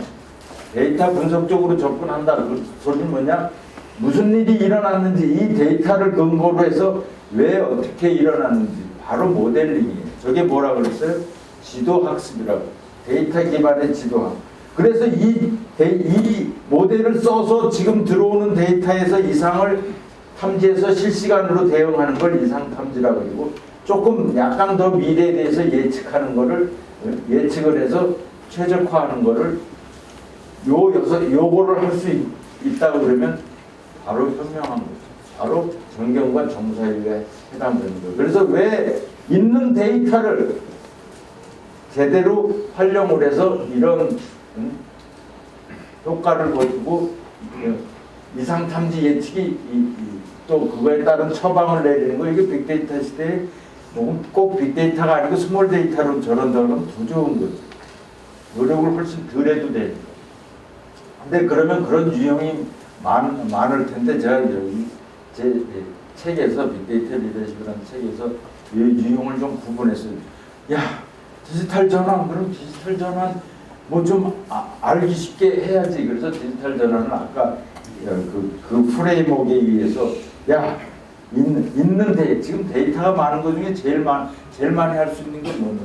지금 낙원 새마을금고의 데이터 중에 제일 많이 할 수 있는 건 그것만 하면 끝일지도 몰라. 그럼 너무 고맙지. 왜? 80%가 그런 일로 끝나니까. 첫째 80%가 데이터 모으고 뭐 그러는, 근데 모은 건 모았다고 쳐요. 또 필요하면 추가로 모았다고 쳐요. 그럼 무슨 분석을 제일 많이 할까요? 80%가 그 데이터가 뭘 얘기하는지 몰라. 그럼 뭘 해요? 중요한 것들을 시각화해서 보면 끝이에요. 시각화해서 보면 다 돼. 뭔지 다 중요한 내용들을 파악할 수 있어요. 그게 이게 왜요? 관찰하고 보고하는 수준에서 다 끝나요. 시각화하고 관찰해서 보고하고 그 시각한 것의 중요 내용을 파악해서 그게 뭘 의미하는지 의사결정에 반영하기만 하면 돼. 이건 여러분들이 초등학교 때까지 배운 거예요. 그 이상 안 해도 돼요. 만약 진단을 해야 된다. 진단은 뭐라 그랬어요? 왜 이런 일이 벌어졌는지 아는 인공지능 적용하는 거예요. 인공지능 적용하는 게 뭐라 그랬어요? 지도학습 적용하는 거예요. 지도학습 적용하는 게 여러분들 들어봤는지 모르지만 대표적인 게 회계 분석이에요. 스팸 메일 하는 게 그것도 회계 분석이에요. 근데 그 이름은 로지스틱 회계 분석. 그렇잖아요. 이게 돈 떼어먹을 사람이냐 안 떼어먹을 사람이냐 사람을 구분하는 거. 그걸 분류 모델이라고. 분류하는 게 회계 분석. 분류 회계라는 게 있어요. 또 이 사람한테 매출이 얼마 일어날 것이냐 어떤 연속적인 숫자를 예측하는 게 회계 분석이에요. 그 대표적인 거 여러분들 다 배웠어요. 통계를 한 번씩 들은 사람. 그래서 그걸 이용해서 현재 들어오는 데이터에서 이상한 걸 파악하는 걸, 이게 스팸인지 메일인지, 그 다음에 예측하는 것, 이게 한꺼번에 돌아가는 거예요. 개인화 추천은 개인에 대한 360도 정보가 있어요.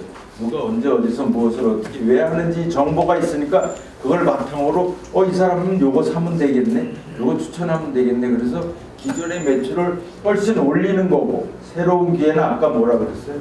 전혀 생각지도 않은데 생각지도 않은 사업을 할 수가 있고, 그런 걸 하다 보니까 내가 지금 하고 있는 사업에서 기존 시장에서 컨설팅도 할 수 있고 플랫폼도 할 수 있어요. 우선 그럼 요 밑에 예를 하나 들어볼게요.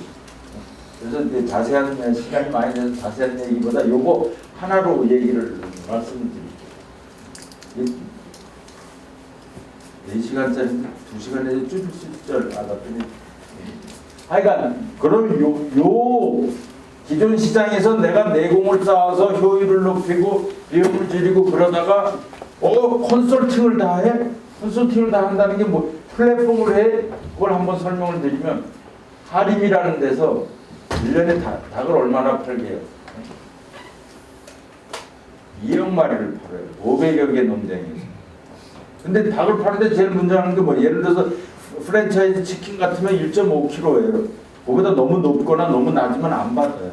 그런 것들은 어떻게 해요? 근데 이걸 한꺼번에 잡아야 돼요. 이 농장의 섹션 한꺼번에 잡아야 되니까. 그럼 언제 팔아야 이게 그 빠꾸 맞는 것들은 다 분해해서 부위별로 팔으니까 그때 손해보는 게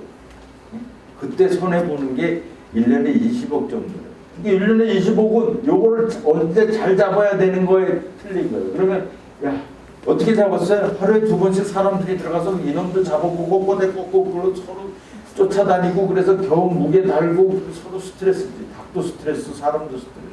그래서 뭘 개발했어요? 물을 먹었을 때 올라타서 물을 마시게 하면서 순간적으로 무게를 재고 센서들로 해서 여러 가지를 측정하고 뭐를 얼마나 먹고 어떤 상황에서 그러니까 얘네들의 몸무게 증가 모델이 나오고 그러면 언제 잡으면 되겠다. 그러면 가장 로스가 좋겠다라는 게 나와요. 이게 몇 개가 있다 그랬죠?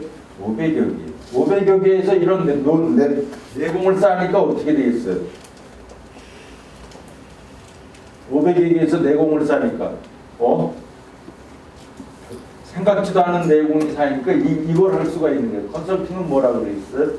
바로 중국에, 대만에, 뭐 베트남에 니네 공장 너네 저거 사가, 이런 도구 사가, 그래서 데이터 쌓아놔. 그럼 우리 전문가들이 가서 어떻게 하라고 조언을 해줄게. 그게 컨설팅이에요. 근데 컨설팅은 그지 같은 게 뭐예요? 고객이 많아질수록 우리가 많이 가야 돼.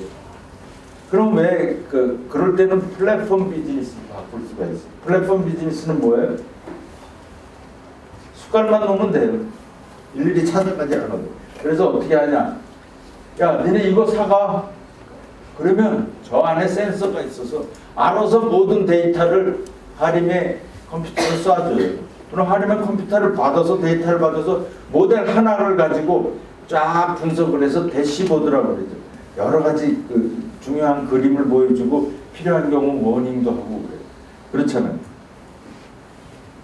그래서 대만의 농장주가 골프 치다 말고 우리 회사 어떻게 돌아가나 보면 중요한 지표들을 자기가 홈페이지에서 다 서비스하는 게 바로 플랫폼이에요. 닭을 사육하는 농장이 빅데이터 플랫폼 기업이 되는 거예요. 그래서 자기가 하는 거에서 내공을 키우다가 그 내공이 사업이 되고 그 내공이 또 더 큰 플랫폼 사업을 되는 거예요. 그러면 요 위에는 뭐냐? 요건 새로운 시장이에요. 새로운 시장은 뭐예요? 가만히 보니까 요즘 데이터가 돈이 됐네. 데이터는 새로운 원이요. 기계학습은 새로운 전기다, 그러는 말이 있어. 데이터가 돈이 되네. 그래, 그럼 데이터의 핵심은 세 가지예요. 데이터가 가치가 되기 위한 세 가지 조건이 있어요. 첫째, 관련된 데이터를 팔아먹을 수 있죠. 둘째, 정확한 데이터가. 셋째, 적시에 있어야 돼. 타임리니스, 적시. 그렇잖아. 그럼 어떤 사람들한테 어떤 게 데이터가 필요하겠지. 내가 미리 모아놔서 잘 정리해 놓으면 팔아먹을 수 있겠네. 이게 시작이에요. 어떤 데이터가 어떤 사람한테 언제 그 사람들이 데이터를 구하느라고 시간 낭비할 수 적당한 가격으로 사면 되겠네. 이런 결정을 잘 하셔야 돼요. 그리고 나서 두 번째는 그 데이터만 팔아먹는 것보다 이 사람들 데이터 가져가서 뭐하지? 이런 분석하네. 아예 그런 분석하는 인공지능을 달아서 팔아먹으면 돈을 더 많이 버는 거고. 이건 일일이 파는 게 아니라 니네들이 우리 사이트에 와서 사가라. 한 사이트 하나로 여럿이서 하는 그런 게 되겠어. 그래서 보고에서는 이게 제일 유명한, 데이터만 가지면 시각화만 잘 되면 안 되겠다. 나이팅게일의 사례에서 이거 한번 잘 보세요. 나이팅게일이 엄청난 인류의 역사에 공헌을 한 건 바로 이 그림 하나. 데이터를 모은 거에다가 모아서 시각화 잘한 거고. 데이터 수집으로 효율을 향상하는 대표적인 예는 UPS죠. 미국에만 6만여 대의 트럭이 있어요. 6만여 대가 트럭이 오리온을 달고 있어요. 온로드 인테그레이트 옵티마이제이션 앤 내비게이션. 얘가 뭐 하는지를 실시간으로 파악해서 200여 개의 데이터가 바로 쭉 실시간으로 전송돼서 분석돼서 너 지금 뭐하지 뭐해 모든 게 돼요. 여기서 전략하는 게 엄청나.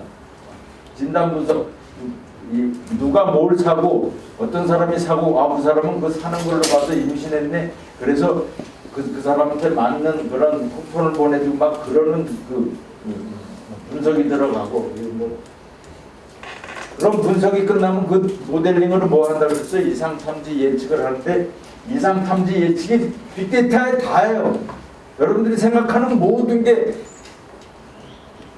인공지능 모델을 이용해서 지금 무슨 일이 벌어지고 있는 이상탐지나 예측이나 똑같은 모델이야. 반제 시점이 현재 실시간 대응하는 거면, 현재 일어나는 일에 대응하는 거면 이상탐지라고 그러고 약간의 미래라 그러면 예측이라고 그러는데 그 구분은 자의적인 거라 별거 없어요. 수없이 많은 다양한 사례들이 이상탐지와 예측이고 개인화 추천이다. 개인화 추천은 대단한 거죠.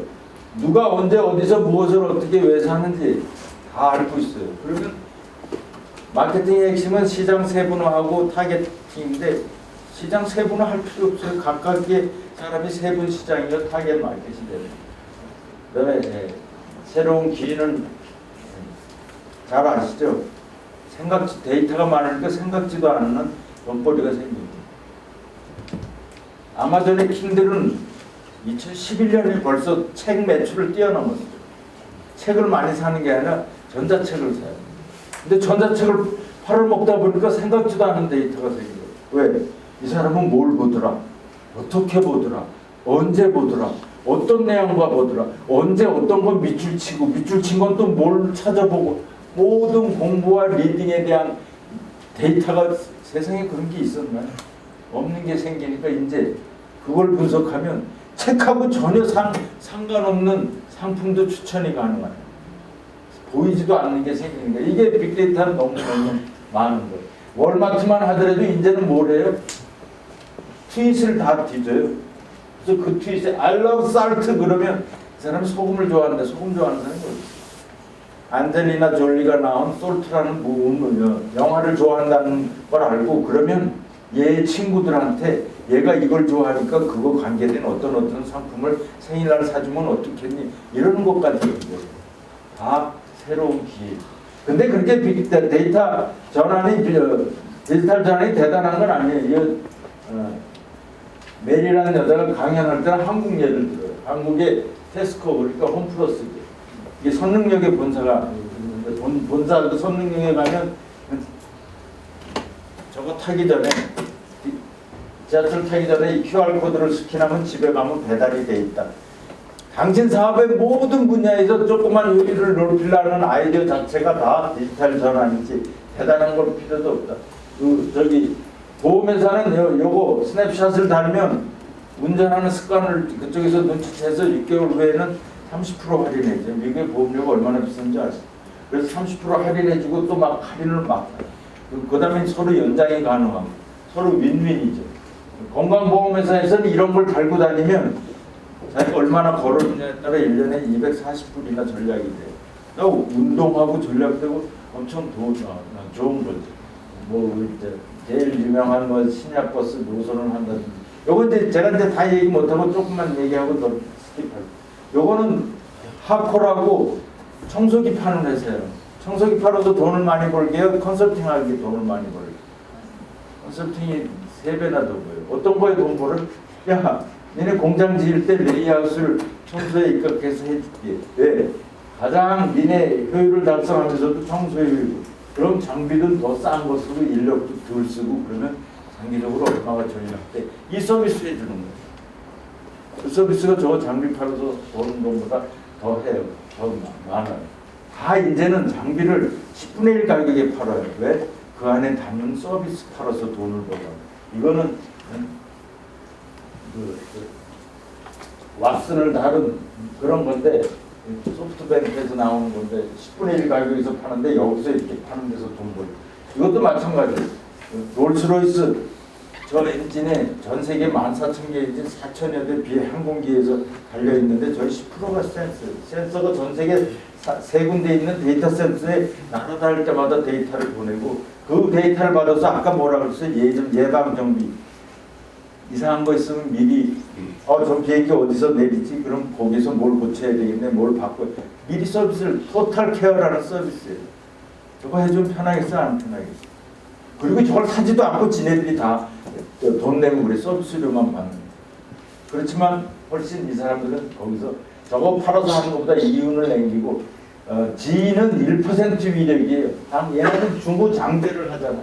그래서 1%만 전략해도 벌써 276조나 전략한다 그래서 1% 전략하려고 프리딕스라는 우리가 말하는 산업용 IoT 사물 인터넷의 핵심을 만드는 수백억에서 수천억에 있는 수천억의 설비와 공장들이 들어가 있고 엄청난 인공지능이 돌아가면서 효율을 높여주고 얼리 워닝을 미리 워닝을 하는 거예요. 핵심은 뭐예요? 이제 니네 기업은 뭐하러 찾아? 모든 게 다 있어. 모든 문제를 풀 수 있는 인공지능. 여기다가 숟가락만 올려. 엄청난 비즈니스 포텐셜이 있는 거예요. 새로운 데이터를 팔려면 이 데이터가 어떤 데이터인지 어떤 게 돈이 합쳐지면 무슨 의미가 있는 건지 이런 걸 분석을 해서 잘 접근을 해야 돼. 재밌는 게 많아. 이 사람 여기는 1조 이상을 팔아요. 개인정보예요. 핵심. 그래서 9.11 사태가 벌어졌을 때 18명 중에 얘네들이 13명의 정보를 갖고 있었어요. 미국의 CIA나 국세청보다도 개인에 대한 정보를 더 많이 갖고 있어요. 그 정보 팔아서 돈 버는 거고, 여기는 아이웨어랩이라고 사람들 발치수 26만 명이 발치수를 효과적으로 재서 그 정보를 파는 거고, 요거는 회계 정보는 동의 김선달이에요. 다 발표하는 건데 그걸 잘 모아서 유럽에 있는 모든 기업의 회계 정보를 잘 요약해서 내가 네가 찾는 것보다 훨씬 쌀 걸 이렇게 팔아먹는 동의 김선달이에요. 요건 열나요 앱이에요. 육아맘들이 애가 열날 때 가장 고통스러운 한 말고 그걸 도와주다 보니까 세계에서 가장 따끈따끈한 데이터가 모인대. 이건 주차 모두의 우리 주차에 관한 거 이거는 뭐죠? 커리큘럼의 데이터를 모으고 플러스 알파를 해서 중국에서 엄청난 유명을 하신 거고, 앱 비즈니스니까 그걸 많이 다운받아서 분석해서 그 분석 서비스를 팔고요. 그러면 IBM은 뭐예요? 대단하죠. 컴퓨터 회사잖아, IT 회사잖아. 지금 얘네들은 뭐를 해? 웨더 컴퍼니를 해. 왜? 웨더가 세계에서 최고로 중요하다. 모든 개인과 모든 기업에 다 영향을 미치는 게 날씨다. 그래서 날씨의 데이터를 다 모으고, 그래서 그런 모바일도 모으고, 그래서 실시간으로 모델을 해서 다양한 산업에 여러 가지 서비스를 해줘요. 전에 다른 데지만 이게 데이터가 돈 되는 걸 봤죠. 이거는 뭐 보면 너무너무 많은데 이거 다 할 시간은 없고, 요거는 저거예요. 메뉴만 쫙 분석해가지고 메뉴를 리포트를 해줘요. 그래서 메뉴 리포트를 해주는 걸로. 메뉴는 뭐예요? 동향을, 음식이 굉장히 크잖아요. 그래서 지역별로, 특성별로, 재료별로 막 이런 분석을 해주는 거고. 요건 제일 재밌는 회사예요. 왜 그래요? 맥주집, 술집의 제일 문제는 뭐예요? 종업원이 지가 다 마시고 친구 오면 공짜로 따라주고, 그 다음에 많이 남았는데 버리고 막 그런 게 25%에서 30%가 로스예요. 이 사람은 뭘 했어요? 요 맥주 따라주기 전에 여기다 센서 하나 달아서 그게 정보를 보내면 중앙에서 아까 모든 거 분석해서 쫙 보여줘요. 누구한테? 레스토랑 술집 주인한테는 이런 정보를, 주류 제조업자한테는 종합적인 정보를, 이런 걸 보내줘요. 자기가 데이터를 만들었고 분석을 다뤄서 플랫폼을 만들어서 누구나 다 서비스할 수 있게 있어요. 마이스 비어가라는 회사인데 누가 샀을 것 같아요? 세계에서 맥주 회사가 제일 큰 게 누구예요? 애노이즈 부시예요. 뭘 갖고 있냐? 버드와이저를 갖고 있어요. 우리나라 카스도 갖고 있어요. 세계 시장의 20%를 잡고 있어요. 400여 개 브랜드가 있어요. 로컬 그룹을. 2위는 누구예요? 밀러를 갖고 있는 밀러예요. 밀러 브랜드가 있어요. 걔는 10%밖에 안 돼요. 엄청 크죠. 얘네가 이걸 1200억에 샀어요. 이 회사. 왜? 맥주 팔아서 돈 버는 게 아니라 이제 맥주하고 연결돼서 이런 서비스도 팔아서 엄청 돈 벌겠네. 그 서비스가 돈 뭐 여러 가지 많지만 다 넘어가고. 근데 그래서 이제 핵심적인 것만 조금만 넘어가고. 전부 이걸 하려고 그래요. 제가 어디 가서 특강할 때 기업마다 프로세스 이노베이션, 닦고 조이고 기름쳐서 효율을 높인다는 거죠. 요거는 퍼스널라이즈 레커멘데이션, 개인화 추천을 하고 맨 밑에 그걸 챗봇 서비스 하겠다는 거예요. 근데 기업 그게 제대로 될까요? 잘 안 돼요. 핵심적인 게 뭐예요? 분석을 할 의사나 동기가 없고 시간이나 인원도 없고 하려고 그래도 어떻게 하는지 모릅니다. 그래서 뭘 좀 해야 되는 거 아니야? 그럼 CIO한테 시켜요. CIO는 또 밑한테 TF 만들라고. TF 만들면 다 없더라고요. 그리고 진짜 현업의 문제를 풀어야 되는데 이 사람들은 아싸 내 거 아니네, 나 바쁠 죽겠는데. 회사 자체 내에서는 분석이 뭐지, 우리가 빅데이터도 없을 건데 이런 쓸데없는 얘기나 하죠. 그래서 거의 90%는 실패해요. 제일 문제 중에 하나는 야 이건 빅데이터는 뭐 하기만 하고 데이터 넣으면 엄청난 결과가 나오나 보다. 그런데 실제로는 데이터를 갖고 있지도 않고 구할 방안도 없고 어떤 데이터를 구해야 되는지도 잘 몰라요. 그리고 문제 해결과 직접 관련성 있는 데이터를 구해야 되고, 그런데 어떤 문제를 풀어야 되는지도 잘 몰라요. 그리고 너무 어려운 문제를 풀려고 그래요. 대표적으로 주식 가격 예측 뭐 이런 거 풀려고 그래요. 얘 그거 잘해요? 못해요? 저도 못해요. 뭘 잘해요?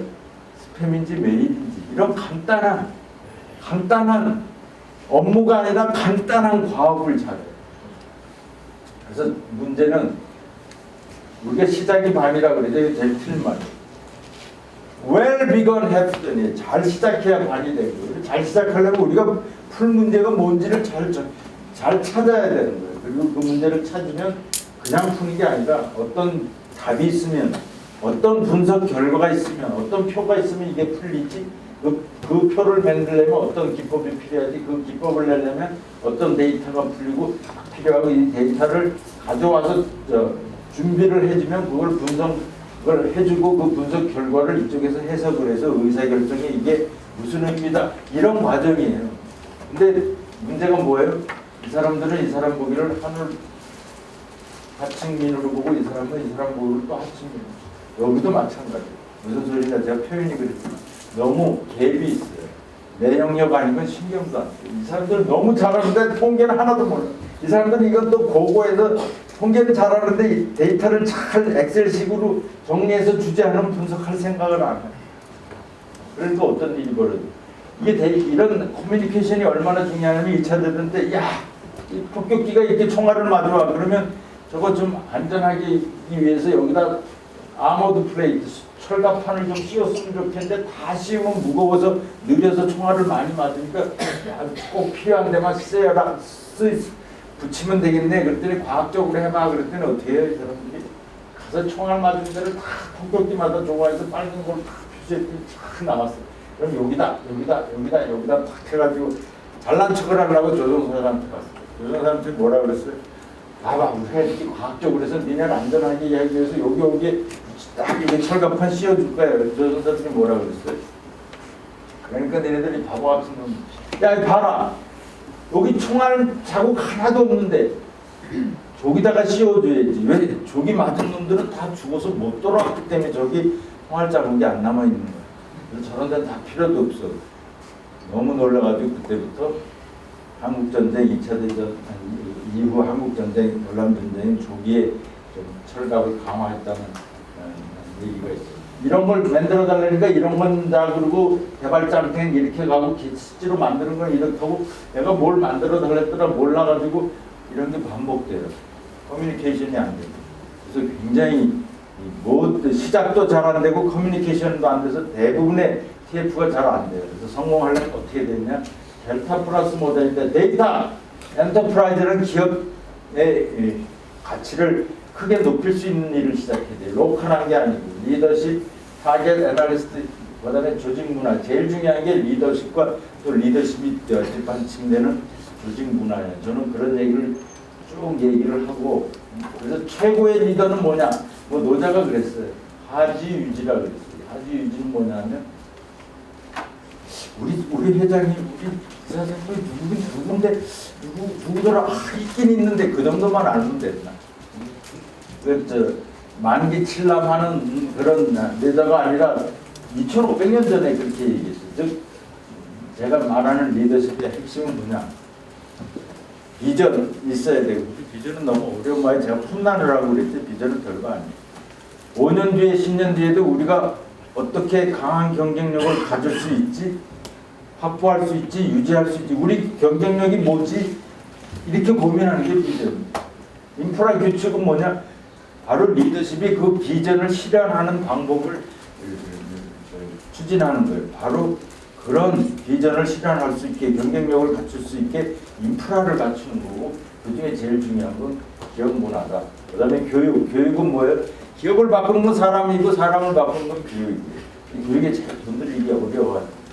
사실 제일 싸면서 효과가 있는 거예요. 제가 그래서 빅데이터 리더십에서 여러 얘기 했는데 핵심적인 건 뭐냐?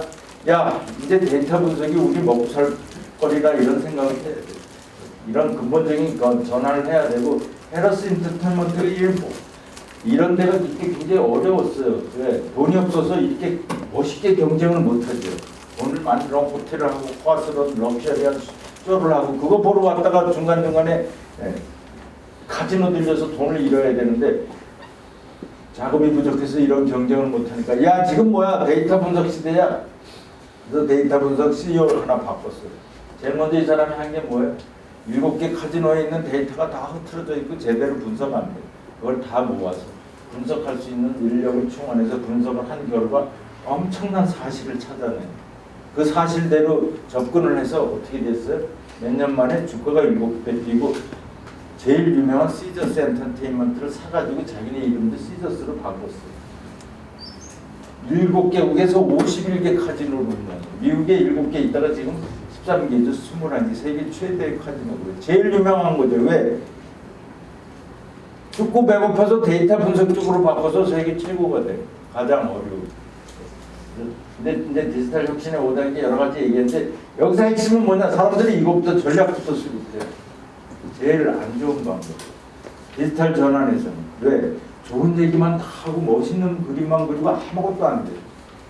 항상 파일럿 프로그램, 전 기업에 이런 효과를 보여주고 전 기업에 그 효과가 전파되는 일들을 해야 된다. 그걸로 보여주고 나서 그 다음에 그걸 할 수 있는 팀을 구축해서 역량을 갖춘 다음에 나이스한 얘기 해야지. 그 다음에 뭐 할까. 근데 저게 항상 거꾸로 돼서 잘 안 돼요. 그러니까 인공지능이 뭐 하는지를 잘 안다. 간단한 거라고 그랬죠. 비디오에서 무슨 일이 일어날까? 보통 사람이 보고 보통 사람이 1초 안에 생각해서 할 수 있는 정신적인 일이에요. 보통 사람이 차가 행인을 치를 것인가? 이 온라인 게시물에 욕설이 들어있네. 이런 것들을 엄청 잘해요.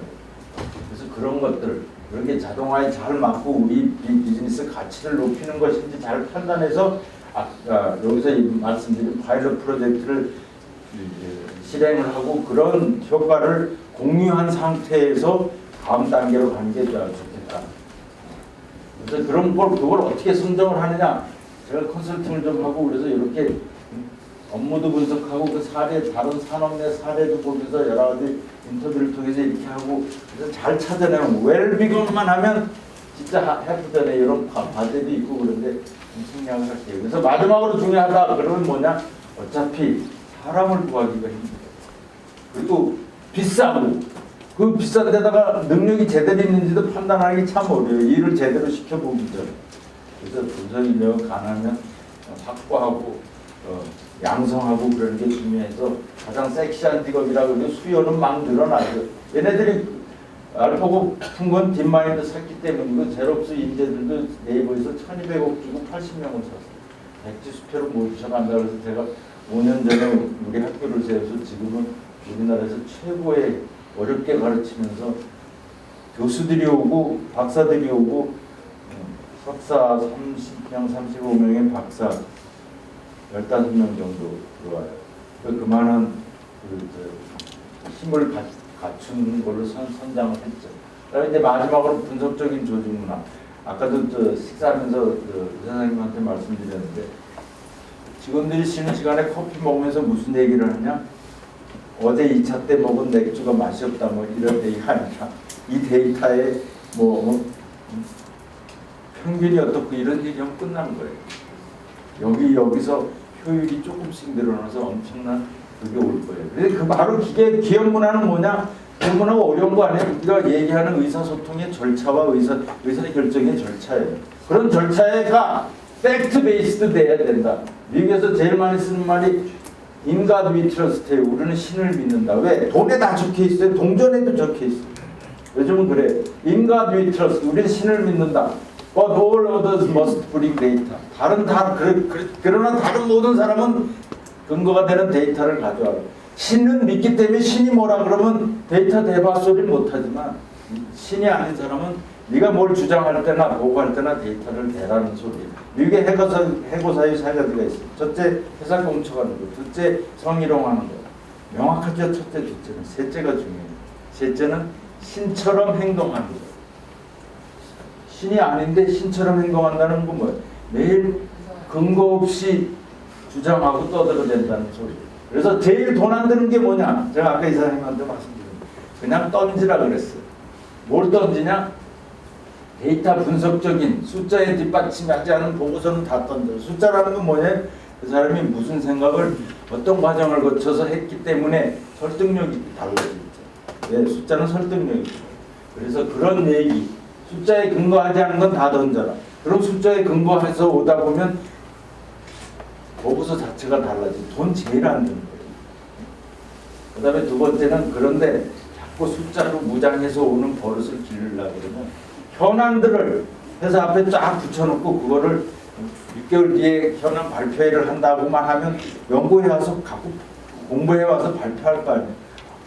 그리고 포상도 하고. 그런데 그걸 도와주는 지원 코칭팀, 주위에 통계학과에 가끔 석사과정, 박사과정 한 사람씩 불러다가 물어보든지,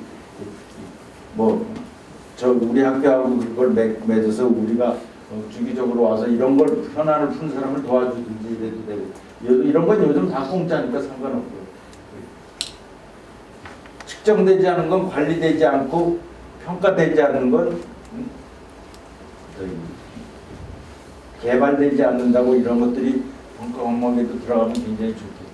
그래서 직원들의 분석 역량을 교육시키는 그런 마지막 그런 측면에서는 저희가 빅데이터 교육을 이제 NH 농협 금융지구에서 제가 여기서 이걸 만들어서 저게 점이다. 항상 이상한 표정이 나와요. 그래서 이런 것도 만들었어요. 그래서 이게 뭐냐, 교육을 하다 보니까 따분해요. 그러면 당신들 기업 현안을 풀어줄게. 그걸 당신들의 직원이 실제로 풀게 할게. 그리고 그러다 보면 전체적으로 요즘 문화가 그런 걸로 가니까, 예를 들어서 이게 어떤 기업에서 아까 NH농협이 아닌 다른 기업에서 하는 제일 골치 아픈 문제가 뭐냐, 알고 싶었으면 뭐냐, 늘 의사결정할 때 이게 제대로 모르는 게 뭐냐, 그걸 기획이나 IT나 현업이나 다 조사해서 그걸 여러 가지 같은 거를 모으고 이렇게 해서 정리를 해서 이걸 가지고 사람들을 뽑아서 미리 저걸 바로 풀 수는 없으니까 교육을 시키고 나중에 저 문제를 3개월 걸쳐서 풀어서 대형진 앞에서 실제로 발표를 가지고. 너무 재밌어요. 왜요? 저거 밖에다 주면 다 돈이야. 근데 그게 원타임이지만 이 사람들은 자기가 풀고 나면 그 과정에서 엄청 내공이 쌓이기 때문에 다음에도 그런 식으로 접근하고. 내가 이런 과제 책도 쓰고, 이 제가 쓰고 이 세계에서 제일 유명한 사람은 배우포트를 끓여드렸는데 이 사람이 워낙 유명하니까 세 줄이고 저는 한 줄이더라고요. 스페인어로도 번역됐고 한국어로도 진실을 파헤치는 분석력, 그래서 중국어로 일본어로도 번역되고 이건 중국어로 번역됐는데 그 사람들은 나쁜 중국 사람들이 진짜 아무 못자가 써서 네 이름이 저거 아니면 말고 그러다. 김진호지만 전혀 다른 이름이 돼 있어. 우리 학교는 빅데이터 연구소가 있어서 이 연구소 얘기를 왜 하냐, 여러분들이 중요한 과제고 아주 재밌는 과제고 우리한테 실습도 되는 중요한 과제는 우리가 거저해 주겠다는 거죠. 근데 금융 쪽이 굉장히 힘들더라고요. 옛날에 저축은행에서 리스크 매니지먼트 모델링 해야 되는데 우리한테 데이터를 좀 우리는 그냥 밤새도록 해야 되는데 우리가 거기에 가서 해요.